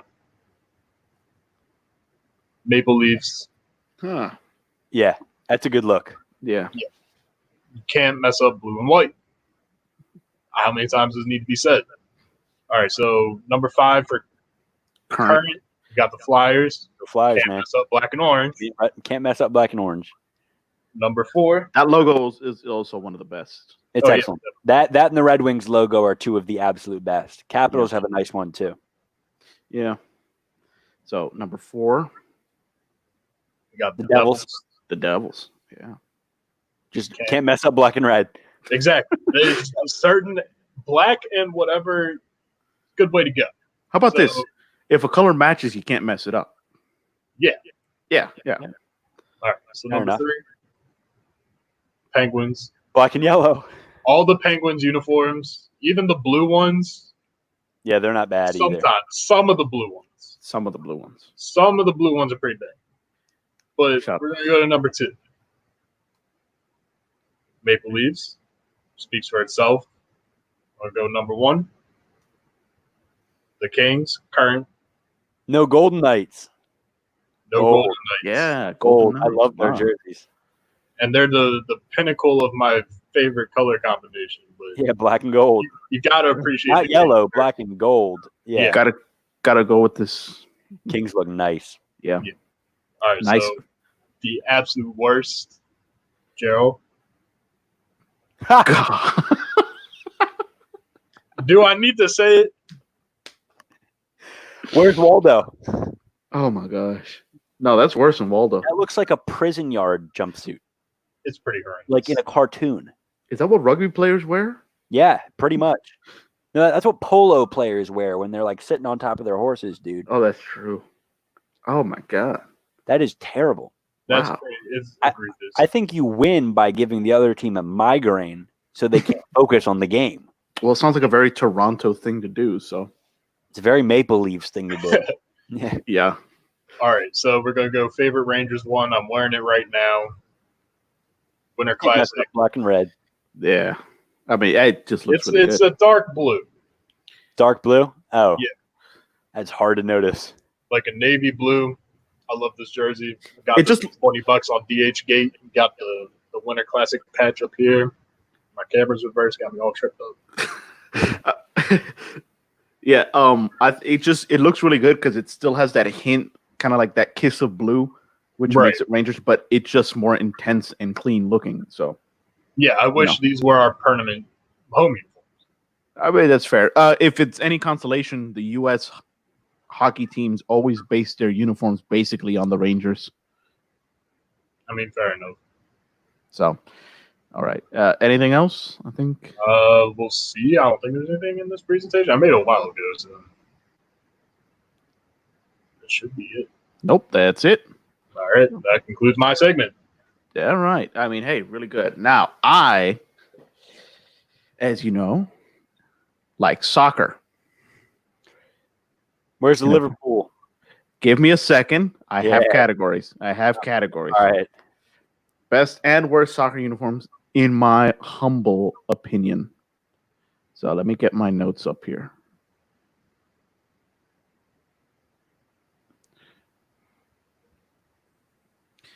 Yeah. All right. So here we are. So best and worst soccer uniforms, in my opinion. This is how it's going to break down. You've got best World Cup uniforms from, When you were saying you got in depth with this, huh? said you weren't joking when you said you got in depth with this. Oh yeah, definitely. I just gotta. There's a lot of knowledge up here about soccer uniforms. Use the bathroom real quick before this. I'll be right back. Yeah, I'll pause You for a read it- second. just read it out for the viewers because I already have it on here. All right, gotcha. So it is the first section is going to be best World Cup uniforms. You know, it's where most countries want to make their best impression of themselves. So they're always going to try to put their best foot forward. Doesn't always work, but I think they do a really good job. So most of them do designs on classic looks, but some of them do designs on their flags. You know, you'll see what I'm talking about when I get there. But yeah, so that's top 5, and I think I put in on a few honorable mentions, but it's really quick. Then the best USA soccer uniforms, and I'm mostly going to talk about men's uniforms because I don't watch the women's game as much. Not a dig against them because they are a superior team in terms of the people they play against. They've won 4 World Cups, and the U.S. has only ever gotten in 3rd, and that was back in 1930. So, but I just watched the men a lot more, so I'm more familiar with their uniforms. And even though now they share the uniforms, it wasn't always like that, so it's just good to keep the consistency that way. Then the best club uniforms. So these are clubs from different leagues around the world. The best 2, in my opinion, from the Spanish League, from the English Premier League, from the German Bundesliga, from Serie A in Italy, from Ligue 1 in France, from the MLS, just because, you know, I actually like the MLS, unlike you two. And the best 2 from the Mexican Soccer League. I won't be writing on them because the Mexican Soccer League is actually really good. I can appreciate it, even though I still don't like the way they play. And Yeah, some of the return to this. some of the fans can be annoying sometimes, but not as bad as Mexican national soccer fans. So, you know, we'll cut our losses. And then I'll go at the end. We'll look at the absolute worst U.S. soccer uniforms because God, there have been some bad ones. So Corey's back just in time. a perfect timing. Yeah. Perfect timing. Anyway, all right. So let's get going. So this next one, best World Cup kits. Let's see, number 5. I actually like this. The Spain 2010 away jerseys. Those aren't bad. It's good because I like it. This works for them because they're very well known for being red and blue. Their uniforms like red shirt on top, bright red, like not a vibrant, but kind of a nice standout red, and then some lighter blue shorts. So this is a really good look for them, especially with the trim on the shoulders, arms, and the side of the shorts. Just works for them, and then it ties in with the socks. It just looks really good. It looks classy and clean. And this is actually the uniform they won their World Cup in, so that gives them extra points. Next one, a historic one, Argentina. Oh, absolutely. Absolutely, 100%. And I'm picking the 2010 ones because I don't know. It seems like the best format that they've done in a while. Like, even though they almost barely ever change it, I think the numbering on here looks good. The black stripes on the shoulders and on the little trim on the armlet, on the sleeve, the end of the sleeve looks good. The stripes on the bottom of the shorts. And I don't know if you can tell, but if you look real close on the on this uniform, the stripes, there's a little bit of a design built in. They actually look like diagonal stripes that somewhat fade in and out as they go to the bottom of the shirt. So that's just a really nice touch. It's a very good variant design that doesn't mess with the integrity of their uniform, and it just looks really good. And plus, it doesn't hurt that they're one of the best teams of all time, and one of the best players of all time is on that team. Yeah, but not the best player of all time. I'm not having that discussion right now. You can have your opinions, Corey, but you know exactly how I feel about that. Ronaldo gang. Absolutely All not. day. No, sir. Anyway, moving on. I'm a David Beckham fan. How about that? I'll let you have it. Nobody says bend it like Messi. All that I'm saying. Anyway, number 3. Gotta be, I don't know if you guys knew this, the South Korean away uniform for 2018. Excellent variation on their flag. The main symbol is a spiral. They got these dashes that are lined up to look like a spiral in red and blue, which is an homage to their flag. Looks really nice, clean, very good uniform. Works very well for them. Instantly identifiable. Perfect for them. Didn't Absolutely work well perfect. enough to win him a World Cup. It did not, but it did work well enough for them to beat Germany, who were the defending It World did. Cup champions, And yeah, and knock them out of the group stage, knock them out of the next Beat round. them So in- that works for them. yeah. That works It for did them. work for him. I actually had a bet going with one of the members of my church where I thought Germany was going to win. He thought Argentina was going to win this last World Cup. And we both agreed that if they got to the final and one of them lost, whoever supported that team had to shave their head. Ha. Well, it's a good thing none of you guys made it. That's true. Everybody's like, "Are you going to shave your head?" I'm like, "Nope, that wasn't the agreement." That wasn't the agreement. I know contracts. Don't worry. So anyway, South Korea, really, really good uniform. It made waves when it came out and it was announced. Number 2, Brazil, an all-time Beautiful, classic. beautiful kit. Absolutely. That- And I'm not talking about the one. shorts. This Cool.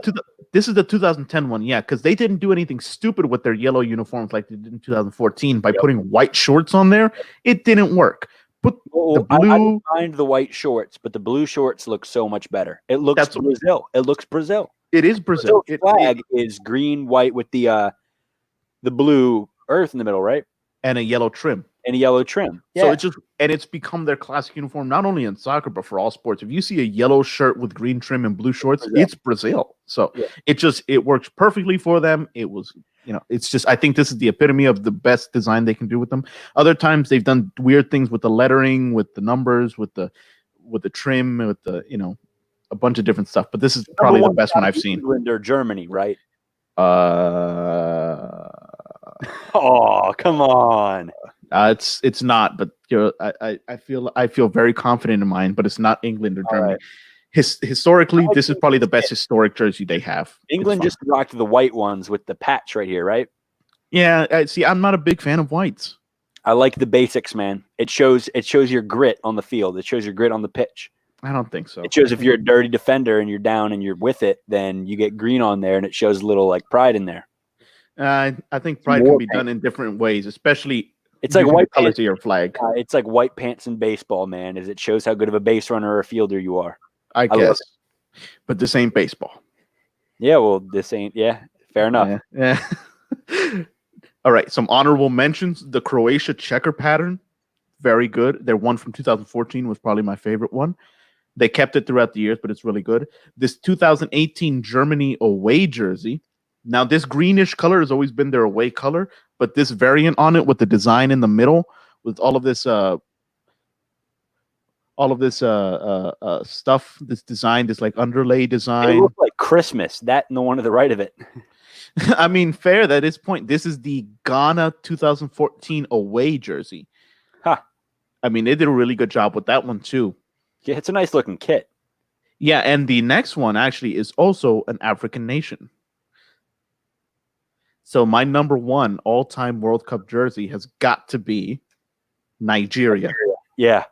Yes, I sir. mean, I remember the frenzy. I had a bunch of friends in high school who were Nigerian, and they were like huge soccer guys because that's like the number one thing there. oh yeah. And when those new kits came out, it was wild. I mean, this is from a design standpoint, it's awesome. It's like that color, the sleeves being a different color but the same pattern works perfectly. The Nike logo standing out like very, very prominently, and with the white shorts and green socks of the same color, pulls it all together. Perfect. It was, like you said, it didn't only make waves in Nigeria with Nigerian fans. It made waves all over the soccer world because that's just one of the nicest. It doesn't even have to be clean. No, This is just like a fire kit. It's just absolutely amazing with the way they designed it. It was perfect for them. It had energy. It had spunk, and everybody wants one. well, because the thing is about it is every other jersey. The thing about soccer that and not soccer, like I'm not talking about like La Liga or League One or Premier League. I'm talking international. Is you don't have branding, right? And the thing about international soccer is that you get these jerseys that aren't just jerseys. Like I've got this and it's got a big number on the front and you know what it is. But those are just like, those are fashion. Is you can wear those out on the street with a pair of jeans and still rep your country And like, still look good. and still look damn good. Like that's the thing about like I'm well announced, not a huge soccer fan. You know, I don't like those. I don't like the sport of it. I can watch it, but I wouldn't put it in my top 7 favorite sports to watch personally. Probably number 8. But the kits look nice and they do it damn well. Especially this jersey right here. That is beautiful. I would buy one of those. And I'd wear it. Right. And I couldn't name you a single player on that team. Neither can I. But it's just a I really bet nice. they didn't make it out of group. I think But no, they looked fly as hell losing. I mean they didn't, but they almost did. But if Argentina didn't decide to show up in the last 10 minutes of their match, Well, that's and if Croatia didn't decide to beat who was the other team in that group, I don't know. By the way, Argentina versus Nigeria is becoming a new World Cup classic. So they've been in each other's group the last 4 editions. Yes, they have. The last 4. It's always good games. Argentina almost always wins, but it's always good games to watch. Oh, yeah, that makes sense. So that's why everyone always looks forward to it. I don't know about a rivalry, though. Like, a rivalry has got to be two-sided. No, not a rivalry, but a classic. Okay. Yeah, A well, classic. because, like, to me, like, as a huge college football guy, I think rivalry, and in terms of my school, I think Penn State and Ohio State, Penn State and Michigan. But people at Maryland are like, oh, Penn State rivals. We beat Maryland 59-0 last season. Do you know how many, like, isn't that how bad? Isn't that how bad? I remember my first game at Longreach in the marching we lost band, 50-0. 50-0 against who was it, Glen Elg or something? To lose 59-0 is, what is that? 59-0, dude. That's 8 touchdowns and a field goal. Is that? I don't know. PJ, you were there. In the Maryland Penn State game. There, I don't remember it, but I was there. You blocked it out of your memory already? 15 blacked it out of his memory. 59-0 is 8 touchdowns with an extra point and a field goal. Do you know how bad you have to be to have that scored on you and not be able to answer at all? That's not a rivalry. God, that's awful. That's not a rivalry. I agree with you. I agree 8 with touchdowns. So rivalry is like good games. Rivalry is there's something like that. So if it's a good game every time, then it's a rivalry. Otherwise, I don't know what you can call it. Well, that's why I said it's a classic. Not rivalry because Argentina's won almost all the time, but it's been good games. It's been multi goals, nail-biting kind of games. It's like Jets fans calling them and the Patriots a rivalry. That's fair. Come on. Anyway, Nigeria, my personal favorite World Cup kit, at least definitely within the last 2 decades, probably all time. It's just really, really nice. Anyway, now USA soccer jerseys. Now explain this to PJ. Women, right? Huh? All women's USA jerseys because they're the better. I didn't include any women's. Oh, because, come on, man. I know, because I watch a lot more men's than women's. Why would you watch Men's USA? Oh, wait. Is this you like? Is this MLS? No. Oh, this is Team USA. Yes, U.S. soccer. Man, that's dirty. I know. But now, like recently, they started sharing the same uniform, which is fine. And then before, I'll be honest, they didn't like the old ones. And I just watched a lot more men's soccer than women's soccer, so this is just what I'm more familiar with. So I feel more comfortable with critiquing this and just picking one out of a pile and saying I like or don't like that. But something to say about, I don't know if you know that, I explained it to PJ, is that U.S. soccer jerseys have nicknames most of the time. So they're known by different nicknames by the people instead of just saying this is their away jersey on so-and-so year. They have their nickname and all that. So number 5 got to be the 2006 third jersey or alternate jersey. So not their home or away. They had a third one. And it's nicknamed the Don't Tread on Me jersey. I did not like that jersey at all. Wait. Is this the worst list or the best list? This is the best list, in my opinion. I'm gonna have to give you the next 4 to convince me that this is a good opinion. Because from what I'm seeing right here is terrible. This isn't a Microsoft Paint. No, not even that. You go on teespring.com or customizedjerseys.com and buy 100 of these for $50. They have a collar? Do they have Oh. Look, they are one of the most Awful. They're one of the most sought after ones in the entire market for US jerseys. The sash is really what people like about it, because That's the worst part. it's an homage to their original jerseys from the 1950s and from back in the 1930s when they I don't care if it's an placed their homage to whatever. I don't care if it's an homage to winning World War II. It's ugly and awful. God, do they still wear these today at all? No. Good. You usually don't wear old uniforms like that. You just get a new one almost every single year now. They do new kits every year. Yeah. Wow. All right. What do you have for number 4? Number 4 is the 2013 home jerseys. This is called the Centennial jersey because it was done to celebrate the 100th anniversary of U.S. soccer. I can get behind that.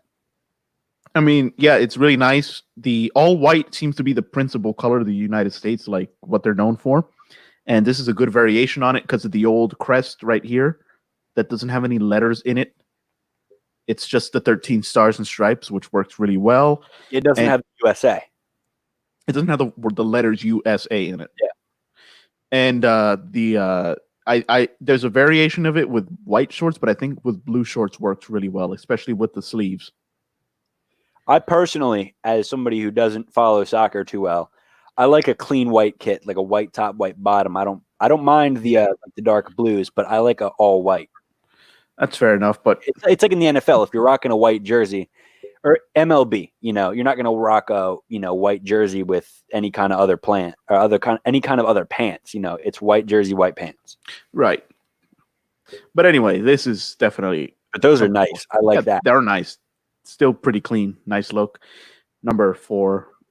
Now, number 3, the 2015 away jerseys. We call these the Bud Lights. Jesus. That's Bud what we Light. call them. That's what we all call them. We call them the Bud Lights. I'm finding it kind of funny. You said you weren't a fan of gradients with the Diamondbacks jerseys, but in the soccer kits you put in 2 of them. With the Argentina ones, and now this, how it fades into the pants. And I guess But the Argentina one you can barely tell. It's Right, but barely they're there. It's not pronounced. And this one I get that is pronounced, but it's just for me it's more of a thing that they actually ended up winning a few more games than usual in this, so it's a lot more endearing to fans like myself. And I just kind of like the way it looks. I think the color's good. Something different from that all white that a lot of us don't really like. Yeah, fair enough. I like the blues though. I like how it transitions into the shorts. I really like that. But I'm a sucker for the clean whites. This is, in the rare instance that gradient works well, this is definitely one of those. Fair enough. And number 2 was the 2017 Special Edition Gold Cup jerseys. We call these I like those. Not too bad. the Evil Knievels. Because, I don't know if you could tell, not only does it have stars on the shoulders over here, but it also has dark blue stars in the blue field over here. You look real close. So it's just all stars and stripes as American as it can get. Call them the Evil Knievels. They actually won the Gold Cup in this uniform. It's what they wore the entire tournament, so it works. It's very nice. Works very well. I think it looks really good. It actually looks similar to the one that is very much the universal favorite in the country, but we'll get to that in a second. Now, a few honorable mentions. We have the homage to the 2006 third jerseys. Oh, All right. So I know I said you can't mess up that shade of blue, but Christ. Yeah, I was waiting for this. For this because they did it. First of all, this is the like I said, the homage to the third this one doesn't have a nickname because it just was barely used. You can call it the go ahead and tread on me, I guess. I don't know. Maybe tread on me. But yeah. And this one, the 1994 away jerseys that they wore at a World Cup that they hosted. I can't decide if I like those or if I absolutely hate them. I think that's what the thing is. It's endearing. It's like a cult classic for us U.S. soccer fans, and it's called the Denim Kit. Oh, now I hate it. And now you hate it. Yeah, but yeah, it's one of the all-time favorites just because of its weirdness and its very 1994 USA style, especially because they have red numbers on the jersey but blue numbers on the shorts. That's just just go to the next one. You got Alexi Lalas on there, right? Yeah, absolutely. he works perfectly with that uniform, so it just works. Making it all the more terrible. I know, but anyway, and then the third honorable mention is the American Airlines, the 2018 home jersey that was supposed to be a World Cup jersey, but we messed that up and didn't qualify. So, yeah, American Airlines. American Airlines. Yeah, I can see it. Yeah, and the number 1 most liked and obviously my favorite U.S. jersey of all time, the 2012-13 home jersey, the Waldos. Oh, yeah. I don't like those. I don't like those at all. It was just such a welcome change from the all white. I like the one on the left, the team kit. I do not like it with the number right in the middle. I mean, I guess that's fair. But still, I think one of the best things about this is that you can actually see there's a little bit of a slash here as an homage to the old. Yeah. So there's that. And blue shorts actually work pretty well with it. So it was such a welcome change from an all white home uniform that it just, like I said, it's beyond cult classic. It is the favorite of the United States. Sheesh. You're a prisoner. Like I said, it's the Waldos. Terrible. Get that off my screen. What's next? Anyway, all right. Next. So now we got the best club kits. Oh wait, no, just a little bit more of the Waldo. Mm-mm. Anyway, Best club kits for each league. I picked 2 per league. Kind of just random. I can't go in depth to every single league, but they're just the ones that stand out to me, the ones that look good. So we have in the Spanish league, La Liga, the 2013-14 Barcelona home kits, Those are great. And then the Real Madrid blacks. the 2016 alternate, the third kits, the black and purples. Actually, I liked their all blacks a little better than their black and purples, or their all whites. I mean, that's fair. Absolutely fair. I think Real Madrid got some nice ones, but I love those Barca jerseys. Oh no, they're great. There's no beating those vertical, stripes. And then hey, there's another one of those little fades on the gradients on the sleeves. I know. I didn't notice Hate that so until it was much. too late to choose because all the other ones actually have an even worse design flaw, in my opinion. So these are just like the best ones that I can do. Plus, they're my favorite team in La Liga, so I was Fair just going to leave it there. But yeah, the yellow letters and the yellow trim work together. I wish they were the same color though. Yeah. But for the most part, really good. And the Real Madrid ones, black and purple, just work really well for them, especially since purple is one of their official colors, though they never used to Never use it. feature it so prominently, and now it's really, really working well for them. Well, So they now- changed the logo on that too to the black stripes instead of the others, right? I think so. I believe so. Because they usually do gold on the Real Madrid logo, right? I think that's what they do after they win the Champions League because Okay. it's bound to happen anyway. Yeah. Do it every year since they got the best soccer player on earth. Not anymore. Yeah, not Well, anymore. actually, they never did. And now he plays for Juventus. Juventus. Oh, terrible club. I mean, hey, he's winning. Anyway, moving on to Yeah. the English Premier League. We have the 2013 Liverpool home jerseys. Very subtle stripes, up and vertical stripes on this Liverpool jersey, and the 2020 Chelsea home jersey. my only problem with soccer jerseys is just The advertisements. yeah. I mean, you get used to it. You really do. Now, if I can if I can crap on Mexican jerseys just a little bit more, theirs look like a billboard that got filled to the brim with extra space. It's terrible. They have like 6 sponsors per uniform. It's one of the worst things to see. So anyway, moving on, English Premier League. We have the Bundesliga in Germany. BVB Dortmund. Yep. I like the black one. The Bayern the- Munich. Yeah. The away jersey for Bayern Munich. Yeah, the most successful team in the Bundesliga. I think they're like six championships now, I think. I'm not sure. Either way, really nice, really well done. The Borussia Dortmund one looks really good. I like it because I think Pulisic played in this one a little bit as well. And I know I'm like contradicting myself with all this gradient stuff, but this one just looks good. So next one, the Italian League Serie A. The Inter Milan 2019-2020 away jersey.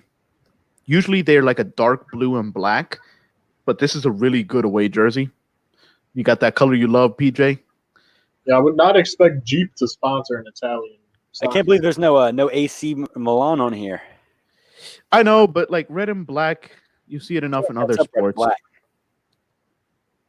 You see it enough in other sports. So, and I think Juventus has a much more classic look. Just black and white vertical stripes, immediately recognizable. There's no mistaking it. So it looks really good. And then the French League One, we have the Paris.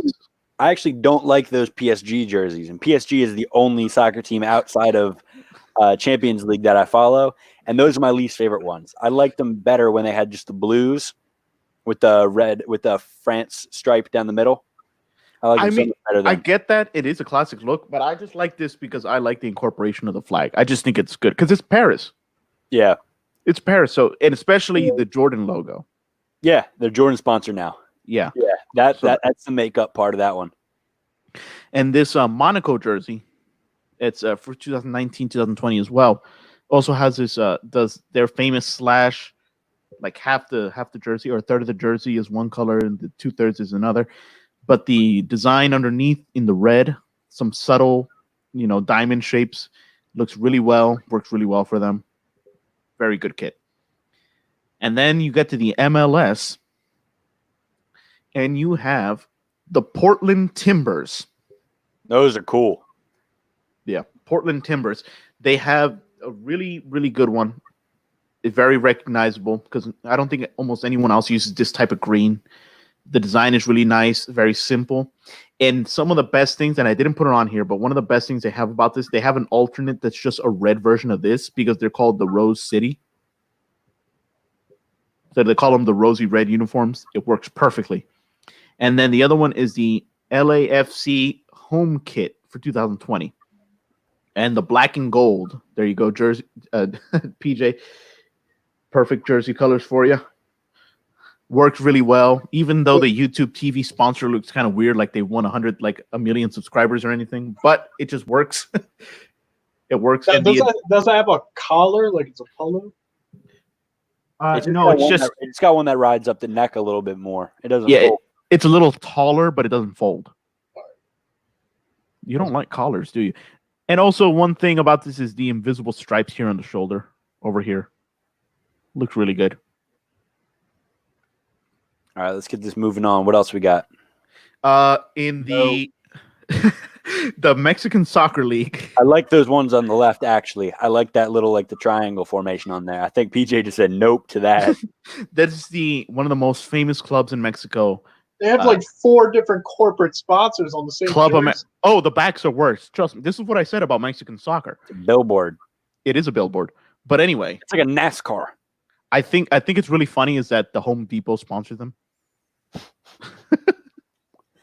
Back of a pickup truck. Family program, Gerald. I did. It's nothing It's a wrong. kid's show. You drew your own conclusions. But anyway, this the cream and these red and blue colors are perfect for one of the most classic clubs in Mexican soccer. My favorite Mexican soccer team, Club America. So it's really good. Does really well. A distinct color and pattern. This is one of their best variants I've seen. 2019 on 20, and then the 2018 Tigres jersey from Monterrey. I'm sorry, not Monterrey in California. Monterrey, Mexico. This orange design. Orange has always been their color with some blue trims, but this underlying design really just makes it pop and makes it work for them. So it just looks really good. And real quickly, we're gonna run through the worst U.S. soccer kits. just letting you know that there's worse than what you already saw, Corey. Oh no. At least worse to me, and in terms of the fan base, what we like to think of the worst. So this is Where's he? Worsey. I like those. I like That's better those. than Of course, about those are half of your better. top Oh my God. 5. Of course, you guys would like these. I was thinking about it while I was clicking through. I'm like, you guys would actually like these. I'm starting to realize why I don't watch soccer. The fans are all confused about the uniforms. They don't get it. They don't get it. Those are beautiful unis, man. Right there. I don't. Imagine if they had those sleeves put on a white uni. That's the problem. They don't put these on white uniforms. White uniforms always have like a one color sleeve cap. Now you put those sleeves on a white uniform with a little gradient fading in. Yeah. They would never do it. But anyway, these are bad. They only ever won 2 games in this. What else is new? So it's Right. It's Team Might USA. as well men. look good doing it. they weren't liked. Do it the Ghanaian way. They were seen as a bad luck charm. It just didn't work. So they, Get rid of that. thankfully they got rid of them. They don't have a nickname because they're not endearing to anybody. But if I had to call them anything, they're called the Black Plague. Ha. But anyway, moving on to the 2017 third alternate jerseys. Those are awful. Yeah, they are. If it was a different shade, if it was a little brighter shade of red on the shoulder, I feel like it would be a lot better. That's the problem. When they came out with these, no one was expecting them. They just announced a new uniform. Everybody got excited, and then they gave them this, and everybody was all up in arms. It didn't work. I call them the bloody mess, but one of the soccer podcasts that I listen to called them something else. Ah, But I can't say it because it's a family show. I'll tell you guys later. something like a bloody mess. Yeah, something like that. Anyway, yeah. And next one, the 2020, these new ones, they haven't worn them yet. At least the men haven't. The 2020 away jerseys. Oh, Yeah, that's pretty bad. it looks like a stain. that's what we all said when we saw it. We're like, What was that? excuse It's me? not like it's trying to be like a coastline or anything. It's just there with no Yeah, it purpose. doesn't have any I significant. know, I know. Makes sense. Here's the thing. Nike was trying to be clever and it backfired on them. They try to give it their own nickname. They're called the States jersey. What Which- state? I don't know. Minnesota and all their lakes and all that. I don't know. But apparently, Jeez, so that's everybody just kept on calling it their own things. They called it, the sad camo, the river, the bleach spot, Yeah, I like the bleach spot. and and other nicknames that again I can't say. But either way, continuing on, the Oh. 2007 third jersey. That's terrible. Yeah, the pinstripes. And pinstripes don't It's hard work. to mess They- up pinstripe. They don't work in soccer. And we learned that lesson. Oh, that's awful. PJ, what do you think? Next one. Get it off the screen. Get it off. Get it off the screen. The last one, in my opinion, the absolute worst U.S. soccer jersey, the 1994 World Cup edition home jerseys. Oh God. Bacons. No. Yeah, get that off my screen. I've seen enough. Whose idea is this? I've seen enough. You thought And that, ladies and gentlemen, is why I do not watch soccer. you thought the denim ones were bad. Hold on. Here's the worst part: is that if you look at the shorts in the group picture, they're actually the light blue denim color. Oh. Yep, we No call. way. Yeah. I didn't think it could get worse, and then you pointed something out, and it got worse. Yeah. So Leave U.S. it soccer alone. jerseys. But anyway, let's go back to. So you guys actually like this one? Yeah, most definitely. Yeah, of course you would. But anyway, go back to Nigeria just to look at something nice. Fine. It's like eye wash. That's fair. So anyway. So basically, real quickly, we're just a little bit over time, but we have to do our this is our fourth episode, so we're gonna do our best player to wear the number 4 in I think 3 sports. Corey, you want to start it off? What sport did you choose? Actually, I'm gonna make it really easy and let you start off because you got a pretty good one to work by. That's true. So I had the NFL football. So the best player ever to wear number 4, Adam Vinatieri, The GOAT. The GOAT.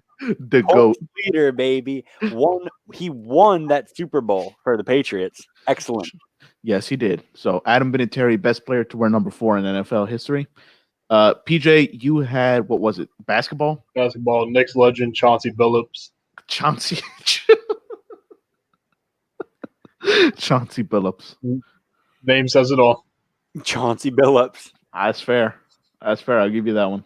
So I've got an MLB player to wear number 4. He was so deadly on the baseball diamond that there is literally a disease named after him, and it is Lou Gehrig.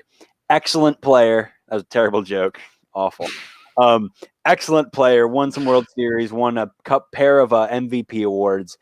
One of the all-time greats. Numbers are tired, I believe, for the Yanks, but Yeah. all-time one of the greatest players to ever do it. All right. Well, on that note, we've got Adam Vinatieri, Lou Gehrig, and Chauncey Billups. You should know I'm just going with Knicks players anytime we do this segment. It's going Do to you be have a a Knicks player. non-Knicks player? Do you have a non-Knicks player who wore number 4? Yeah, you're gonna have to start I choosing didn't really 2. think that far. Of course you did. You're gonna start choosing 2 from now on if you're gonna be. I mean, you might say Rick Barry, but Four is I a don't hard one. I can't think of any basketball players that wear number 4 off the top of my head.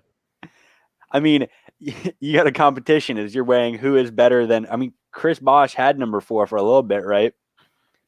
Did it? But I don't thought know. he did. You think No, Anton Chauncey Billups. Jameson on that, but Chauncey Billups. I mean, what do you want to say? That's fair enough. All right. I think Well, that'll conclude our 4th episode of Let's Talk Sports. I've been Corey, Gerald Mendoza. PJ Dolan. and that's all for us this week. Signing off.